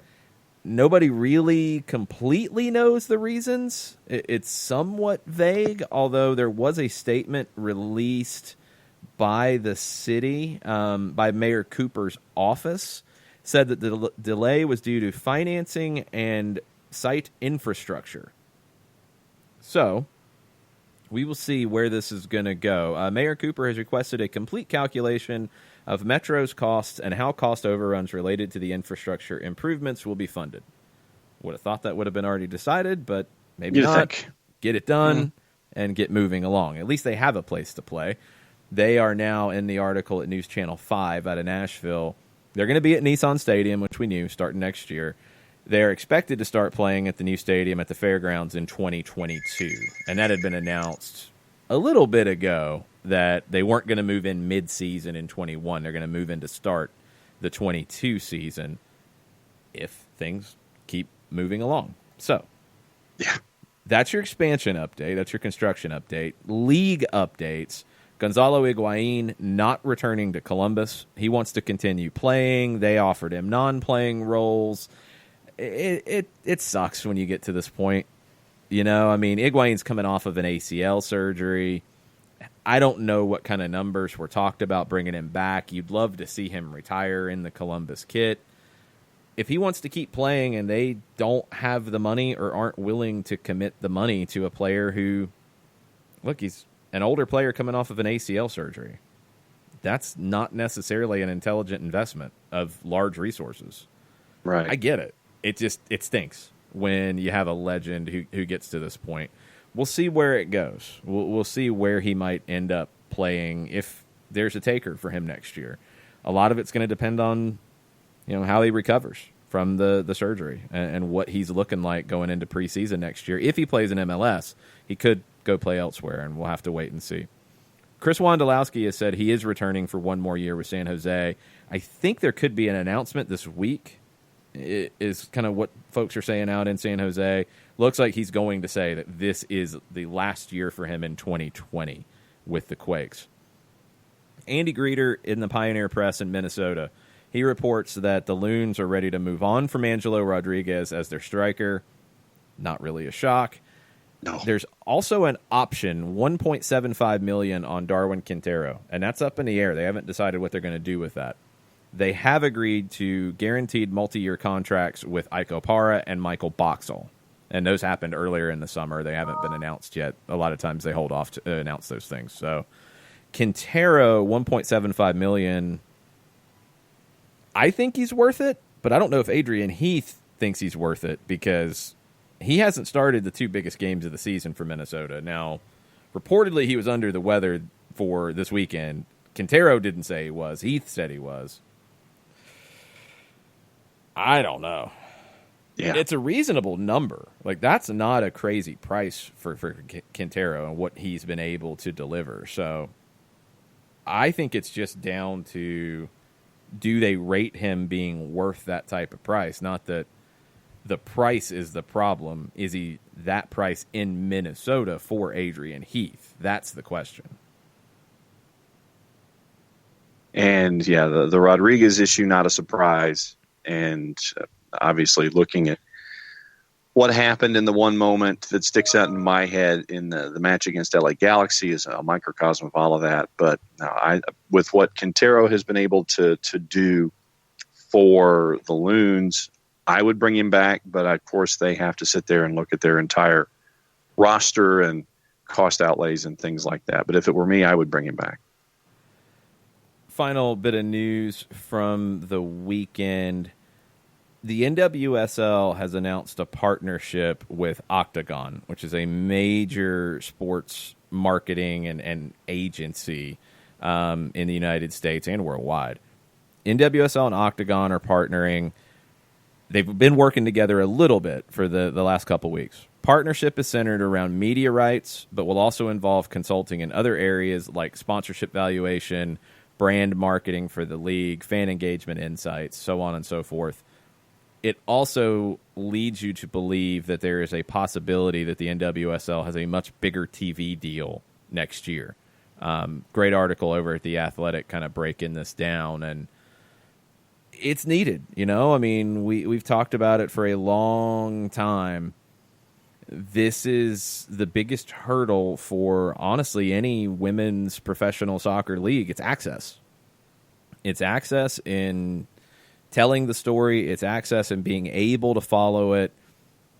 It's just having access to the games. And, you know, full credit to Yahoo for jumping on this, but it's not the same. You're not going to Yahoo on a regular basis to watch soccer.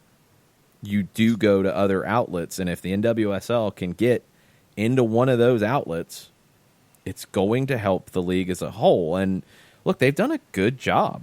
I mean, the World Cup bounce was good, and they sustained it longer than I think some thought they would. Some markets continued to sustain it. That's great. Now you've got the potential for expansion announcements starting to happen. Sacramento could be one. Louisville is expected to be one later today for 2021. Cincinnati's expressed their interest. We know the others that have been talked about, Nashville, Atlanta, Miami, have all been mentioned at different points.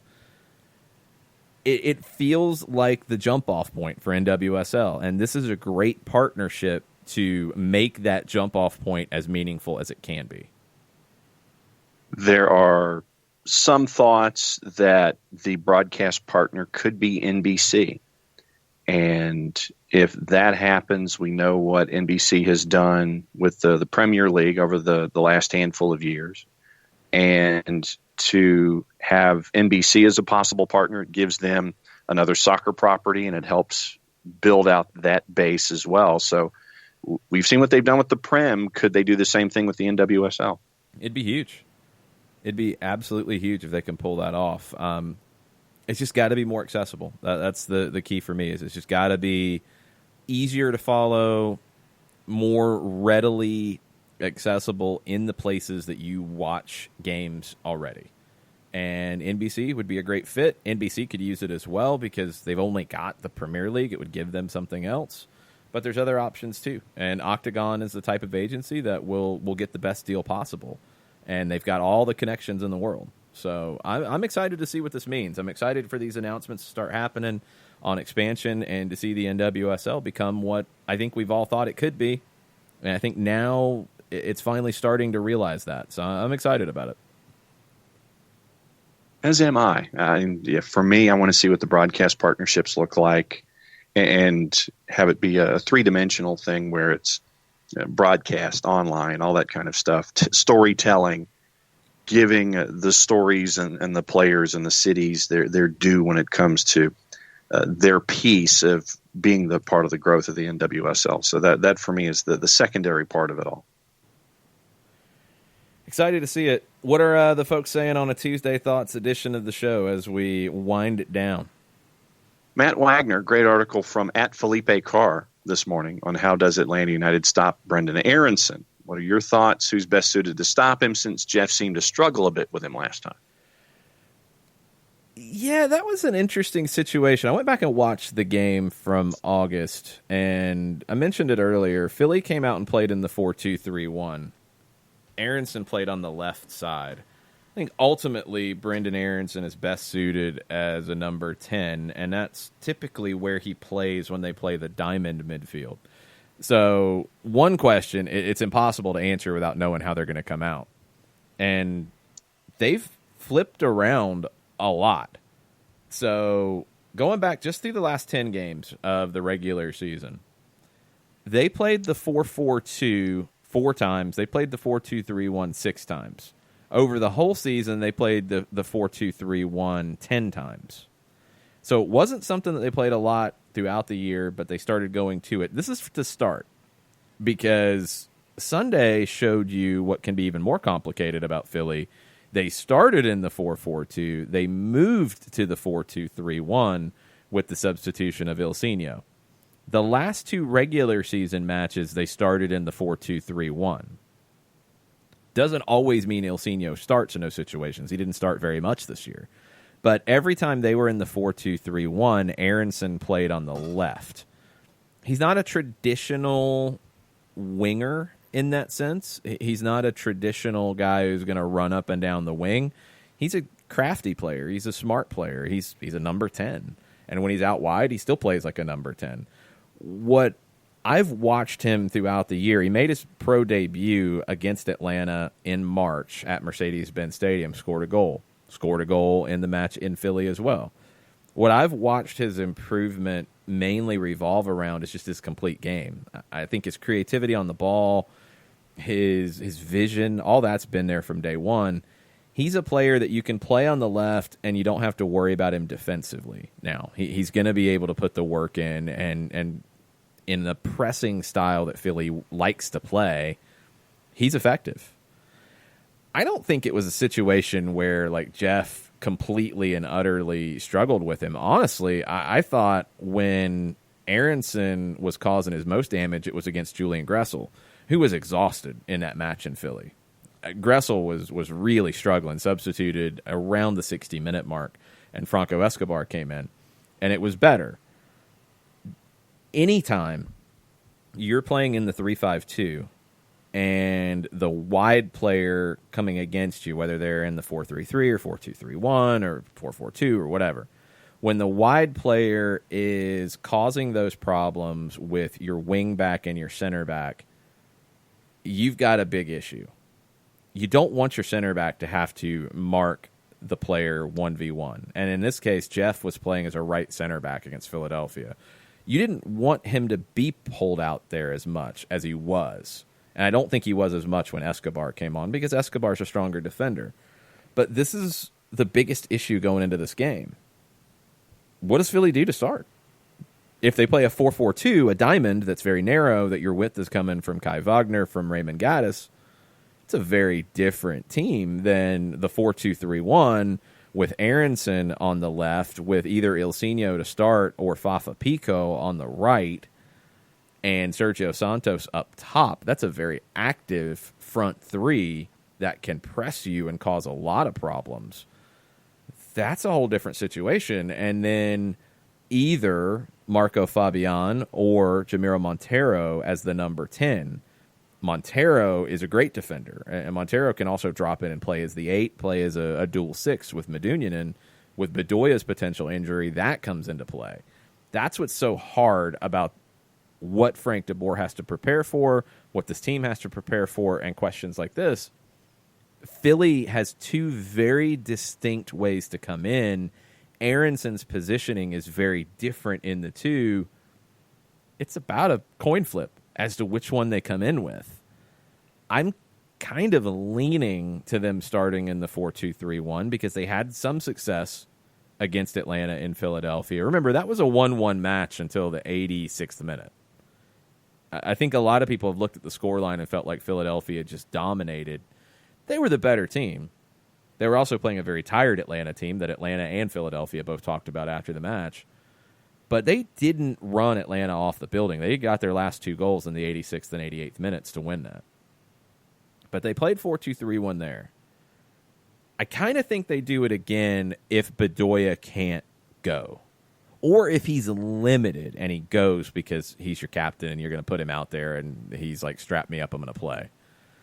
Because it's a little safer without Bedoya being able to read the game and change the way the diamond works, or if he just can't have the mobility that you want, Bedoya might sit with Medunjanin. That way he's still a presence, but he's got protection. Montero in front, Fabian off the bench, maybe, again, and Aronson out on the left. They go 4-4-2, and Bedoya can't go. It's probably Warren Creval, who does play. He's going to be a little more defensive than Bedoya typically is. Aronson would be your 10 there, but he'd be very free to roam. Very different situations, very different personnel that would deal with him. Aronson's a top player. One of the top young players in the league, and it's been great to see his breakthrough I think he's a guy who will factor into the U.S. men's national team in the coming years. He has to. He's that talented. Shiva wants to know if Higuain might have a future here in Atlanta. It's not the type of player generally Atlanta signs. I don't know why he would be under consideration because you have a lot of talent in that role right now. Higuain is typically played as a 10 in 4-2-3-1 in Columbus. I don't think you could really afford to put him anywhere else. At his age, maybe in the 3-5-2 he would be the second forward, but then you're just creating even more of a logjam with Barco, Pity, Martinez. If you added Higuain into that mix, there's just nowhere for him to play, and he would probably command a larger salary than you'd like to pay based off his history. Not the type of signing Atlanta's ever made. Joe Boss says Thursday can't get here soon enough. The Falcon fire sale is just depressing. Atlanta United needs to win since today, 8,800 years ago, I was hatched and be a tremendous late birthday present. Well, hopefully they can deliver. The Mohamed Sanu trade, I mean, hey, this Falcons team isn't going anywhere this season. You get a second-round draft pick, you take it. I hate it because I like Sanu. I think he's been a really good member of the team, but you get a second-round pick, you kind of have to take it because they're not making the playoffs this year. And it also gives Bill Belichick somebody else to throw the end-around halfback option pass, considering that Sanu was a quarterback in high school and in college. I mean, Atlanta doesn't care what Bill Belichick's doing. Atlanta just cares about the second-round pick. Atlanta's got to care about Atlanta at this point because they got their own problems. At this point, Michael Ruiz with a question. Says, why don't we see more players coming from Colombia like Caicedo with the Revs and MLS? Same could be said for players from Ecuador, Chile, Uruguay, and Peru. I know there are guys from each country who've made an impact, but I think Argentina isn't the only major route. No, it's not. I think Argentina's just had the most hits, and I think that maybe the economics play into it as well. I think Argentina's been the most willing to sell. I think you'll see more from everybody come. Colombia has been the one that I'm a little surprised we haven't seen more Colombian players come to MLS and really hit. But I do wonder about the economics of it. I wonder if the market is playing into this. I wonder if Colombian clubs are asking for larger transfers and MLS clubs are balking at it. I wonder if they're still focused on sending players to Europe and will hold out instead of sending a player to MLS. The same could be said for all the different countries, but I think Colombia, I can't say I'm an expert on the South American game and all the individual leagues, but I feel like Colombia is probably a solid number 3 overall league health behind Brazil and Argentina. So they might not be in the situation where they're looking to sell as much. We know the economy in Argentina and some of the economic situations with these clubs have forced them to sell a lot. And MLS has been part of that sales strategy, not the only one. I don't know if Colombia's in that situation. And the others, I wonder if it's just scouting, if it's just building the connections, building the network. I know Ecuador has had a number of really good generations come through at the youth national team level, and I'm wondering where the price points are on Colombian or on Ecuadorian players right now, and if there's potential to tap into that, or if the value is just not quite the same. And that's what it's going to come down to for MLS more than anything, any league, honestly, is where do you feel the value is, and where do you feel like you're getting the most bang for your buck. And I think lately that's been Argentina. Chris Ashley and our friends at both YTSS and Soccer and Sweet Tea, when they saw that MLS probably isn't stopping at 30 and heading to 32, they were having a self-discussion this morning about what the future could be for MLS 32. And here is their proposal. They wanted to hear what we thought. Okay. 2 16-team divisions, MLS 1, MLS 2, 30-game regular season, home and away, round robin. Pro Rel, 3 up, 3 down. A season-long MLS Cup among the 32 teams, and it's bracketed. Season-long United Cup with MLS sides, Liga MX sides, CPL sides, Champions League format. Then an Open Cup with all 32 teams, all the USL, NISA, and PSL sides too, but cut off there. Chris says, I personally am not sure the USOC part with the NPSL would work, but the rest I really like. It's a fun fantasy. It's not going to happen. Sorry. There's no way. That's so many different cups and things going on that I think MLS as a whole is trying to make things more streamlined. Now, the partnerships down the road with Mexico, that's a different conversation. But, for example, the move to the single elimination playoffs, one of the things that MLS talked about was they wanted to make it easier. They wanted to make it simpler to understand. And I think some of that is to general sports fans. If you have, was it 3 different cups in that scenario? In their scenario, they had... Because they're not doing playoffs. Yeah. Yeah, it's an MLS Cup among the 32 teams, a United Cup with MLS, Liga MX, CPL in a Champions League format, and then an Open Cup format involving all 32 MLS sides. Champions League as well, because you're not taking their competition away from them. So it's too much. It sounds like fun. It'd be absolute nuts, but it's too much. It's not realistic. I also think 3 up, 3 down in a 16-team league is way too much. Way too much change. I don't like that part at all. I do think that there is a scenario where MLS has an MLS 1 and 2, but I think it's probably more like 20 teams.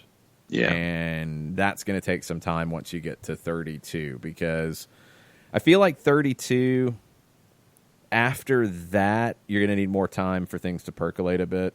Because there are other markets, there are other clubs that could make that jump, but they're not quite there yet. That gives you time to create the plan to go to this type of scenario. I don't think you're ever going to see playoffs go away in this league, and I don't think you should. I don't care that other leagues don't do it. I think you're seeing leagues start to talk about doing it. I believe, if I'm not mistaken, Paraguay is going to go to a playoff format in their league starting next season. I don't think MLS should get away from that. I don't think they will. So that's one big part that I just don't see happening.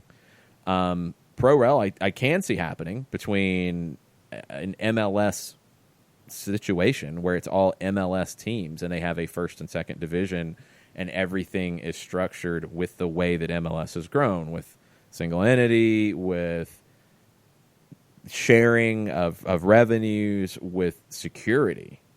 Because that's the biggest thing that Pro-Rel creates. The drama is great. The insecurity is scary.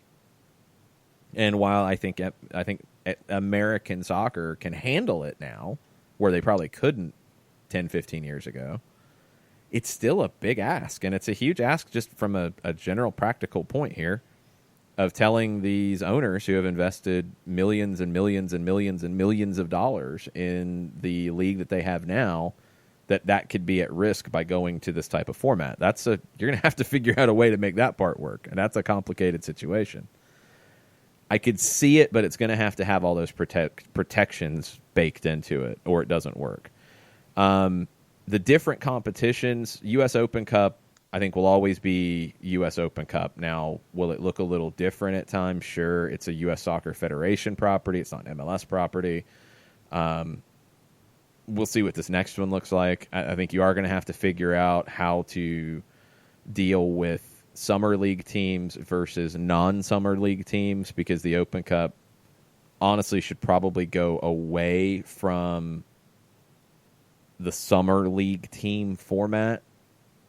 They're going to have to find their own way in, and they're going to have to be their own year-round thing. And you're seeing some of the summer league teams do that. And I think hopefully the Open Cup can push that. That's a good thing for the game. It's a good thing to have those clubs playing year-round in their local amateur leagues. That's a good thing. What did he call it? What was the cup with Mexico and Canada and all that? It was a United Cup. Okay. That idea, I think, is ultimately what Leagues Cup is going to kind of be with U.S. and Mexico. The question will be, does it just become another competition like the Open Cup, or is it the equivalent of a Sudamericana Europa League secondary continental tournament because the top teams from MLS and Mexico go into Champions League. That's maybe the big strategic point that they have to figure out. If it's just a big tournament that everybody's going to be a part of, okay, where are you going to schedule it? How are you going to make it work? Okay, give me a plan. If it is what it sounds like it's intended to be for the MLS teams, the ones who don't go to Champions League, they play in this instead, it has a lot of value.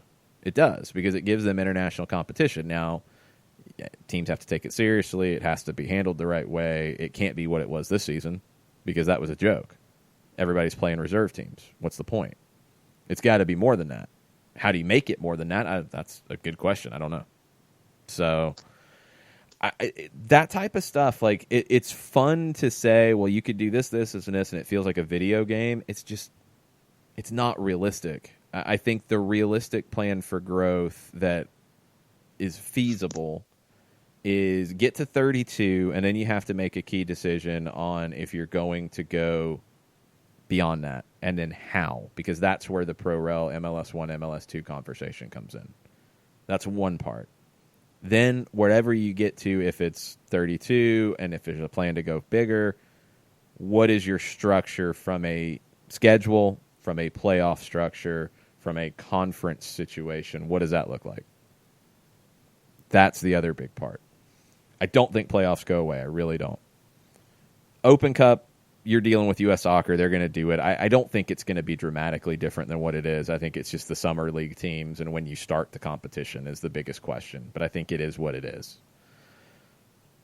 Those are, I think, the things that are going to happen. Yeah. Just me. Final five before we go.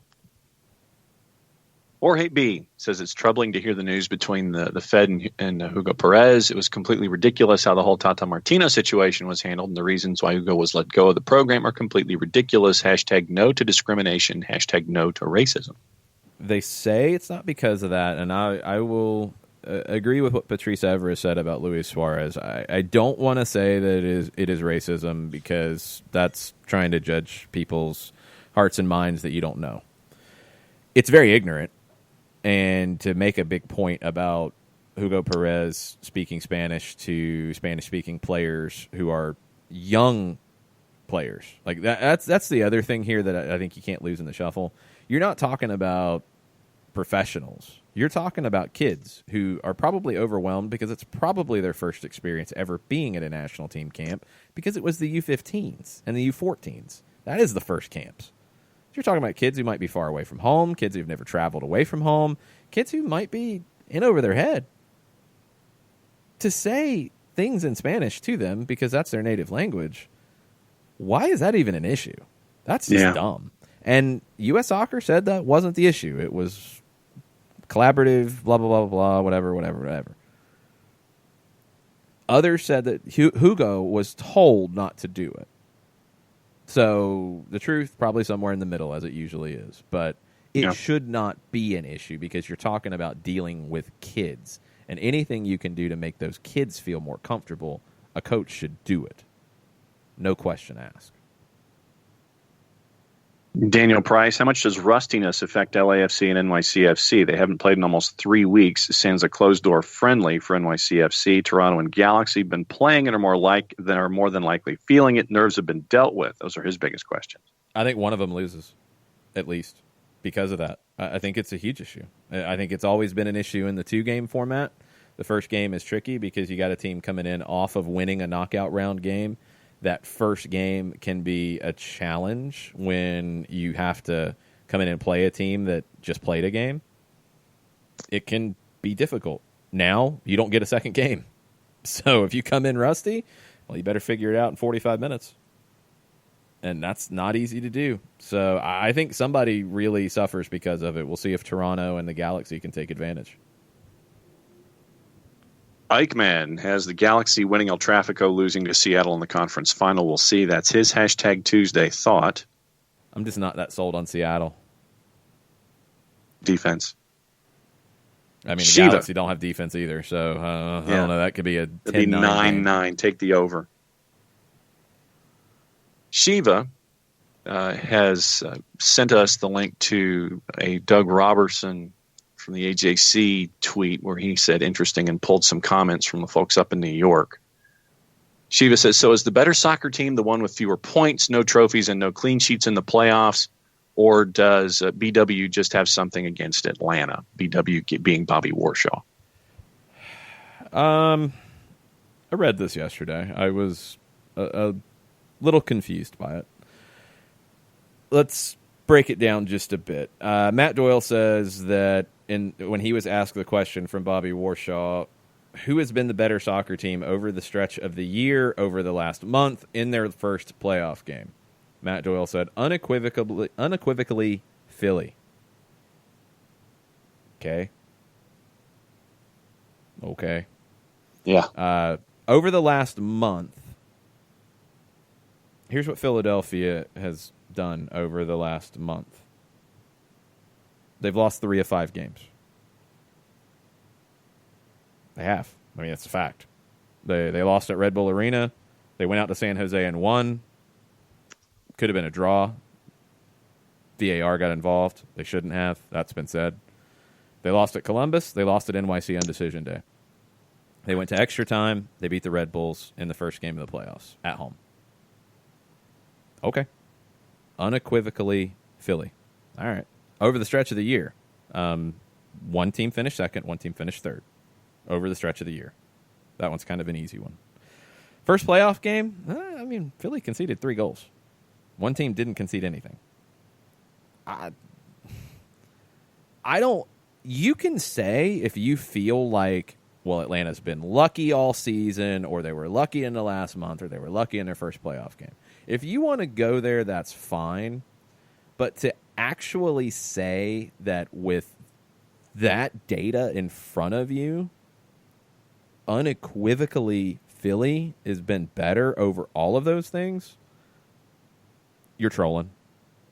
There's just no other. There's nothing. You're trolling. Warshaw said, I can't, however, look past the fact that Philadelphia has simply been the better team almost the entire year, including this weekend. Okay. Sure. I do agree that Philly has it in them to win a tough game. Absolutely. They won some big games. They won some tough games. They fought back in the playoffs. Absolutely. They're a very good team. They are not unequivocally better than Atlanta United. That's bonkers.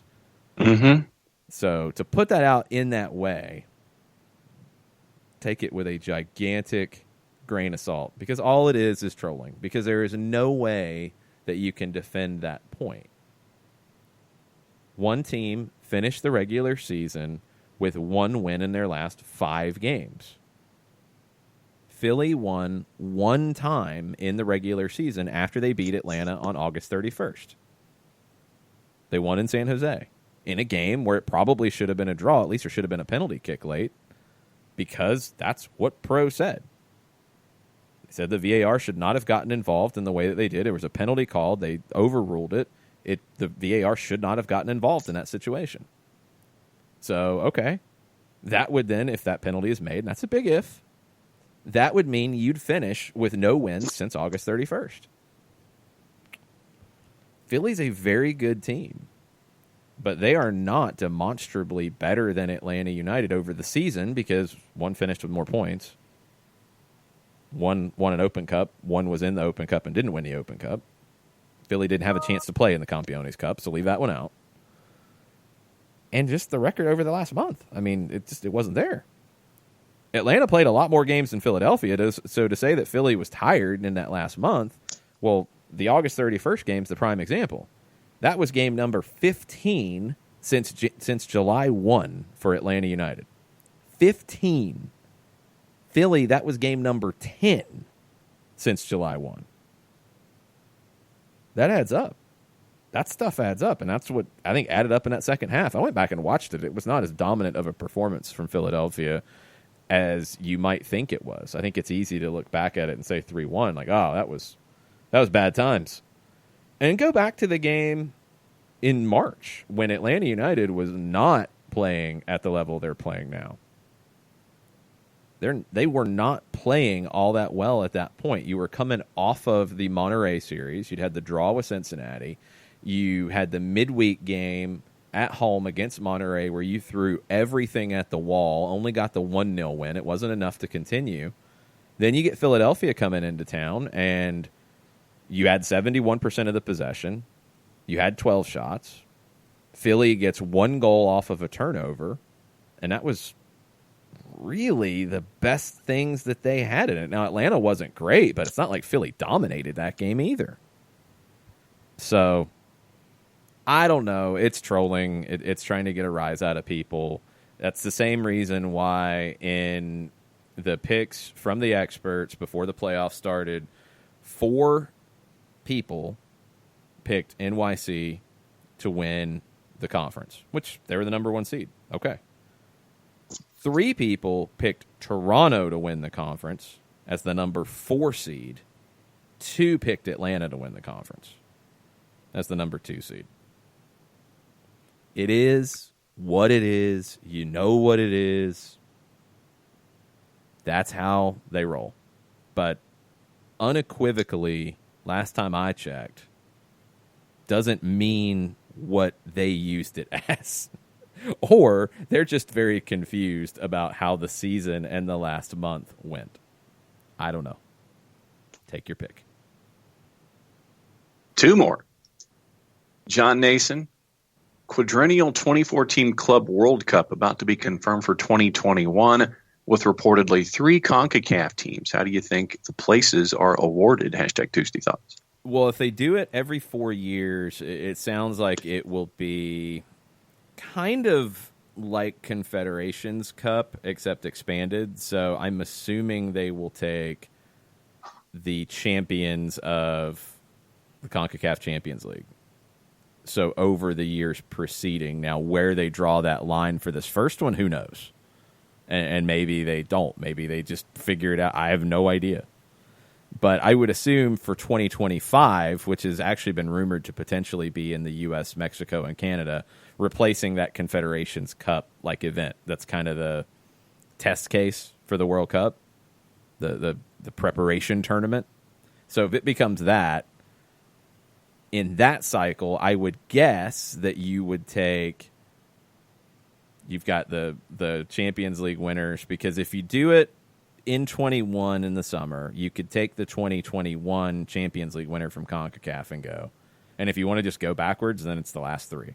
But then for the one in 25, you would have the 22, 23, 24, and 25 Champions League winners, 4 and 3 spots. Now, you could have a repeat in there, and that makes it easy for you, or you might have to have some kind of playoff. I don't know. I'm guessing that's how it would go. In Europe, I think they're saying 8, and they would have 4 tournaments in every 4 years to deal with. So if you take the finalists, and then where there's repeats, you're taking, I don't know, the team with the most semifinal appearances or something. I think there's an easier way to deal with it. But in CONCACAF, it's going to get weird because it's CONCACAF. Then Bart has 2 issues with Sacramento coming into the league. A 4th team in Cali seems superfluous, but a NorCal derby could be cool. And then that there are 3 larger media markets that don't have an MLS team: Tampa, St. Pete, Detroit, and Cleveland. Got to have the money to do it. You got to have the right ownership. Tampa doesn't have that. Bill Edwards didn't have the money to do it. He sold the Rowdies, so there's nobody in Tampa trying to bring a team in. When this stuff comes up, that's what it always comes back to. I mean, we can look at things on paper and say that Tampa should have a team instead of Sacramento, but if Sacramento has ownership with the money to do a team and be viable and sustainable, and Tampa doesn't, then there's your decision. What were the other markets that are bigger media markets than Sacramento? It was Cleveland and Detroit. Cleveland won't get one because of Columbus, and that's fine. And Detroit, the bid wasn't good enough. I hope that it wasn't good enough just because of Ford Field instead of a soccer-specific stadium. If that's the case, I think it's short-sighted, but I don't know. Sacramento's been really close, and they finally got their financials together. I don't care. It's the same thing I kind of had about Austin. Like, I don't care about the number of teams in the state. I don't think Sacramento being in the league is going to pull fans away from San Jose or limit their potential fan base. I don't think it affects the two LA teams at all. So no, I'm not really worried about that. I think MLS has to continually balance being in those big media markets and having proper ownership in any market that they're in. And you're going to have some Sacramentos, some Cincinnatis, some Nashvilles that pop up alongside your Miamis and your New York Cities and your big markets and your LAFCs. You're going to have both. So the last three big media markets, Cleveland, I just never see it happening. Yeah.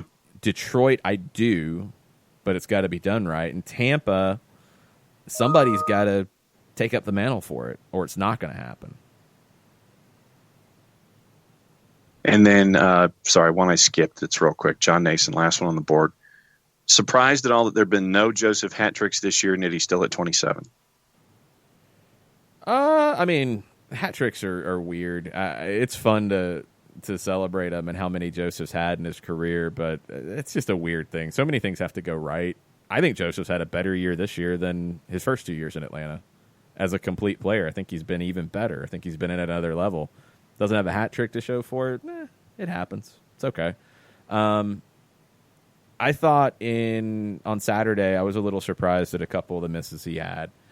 But you have those games from time to time. Go back to the Philly game in Chester in August. There were a couple misses that were surprising from Joseph. It's the life of a striker. You're not going to make everything. You're going to have some misses because it's just the nature of the role. I think Joseph has the right mentality of an elite striker to brush him off and get the next one, and that's what he does so well. So I think he's had as good of a year as he's ever had. We are officially caught up, sir. All right. That means we're going to go away for a few hours. We're going to come back at 6 o'clock with Soccer Over There, live from the Brewhouse Cafe. We'll talk Champions League. We'll talk MLS playoffs. We'll talk what happened in the leagues around the world over the weekend, and we'll get you set for Boca and River tonight in the Copa Libertadores. We're there from 6 to 8 with the show. The game starts at about 8:30. It's on BN Sports, which you can get through a variety of different sources, whichever you have. If you can't join us at the Brewhouse, this will be a game you'll want to see. River Plate comes in with a 2-goal lead, but now they have to go defend that at Boca. Should be a wild atmosphere here in the second leg. So really looking forward to it. Looking forward to the show tonight to get set for that and everything else going on.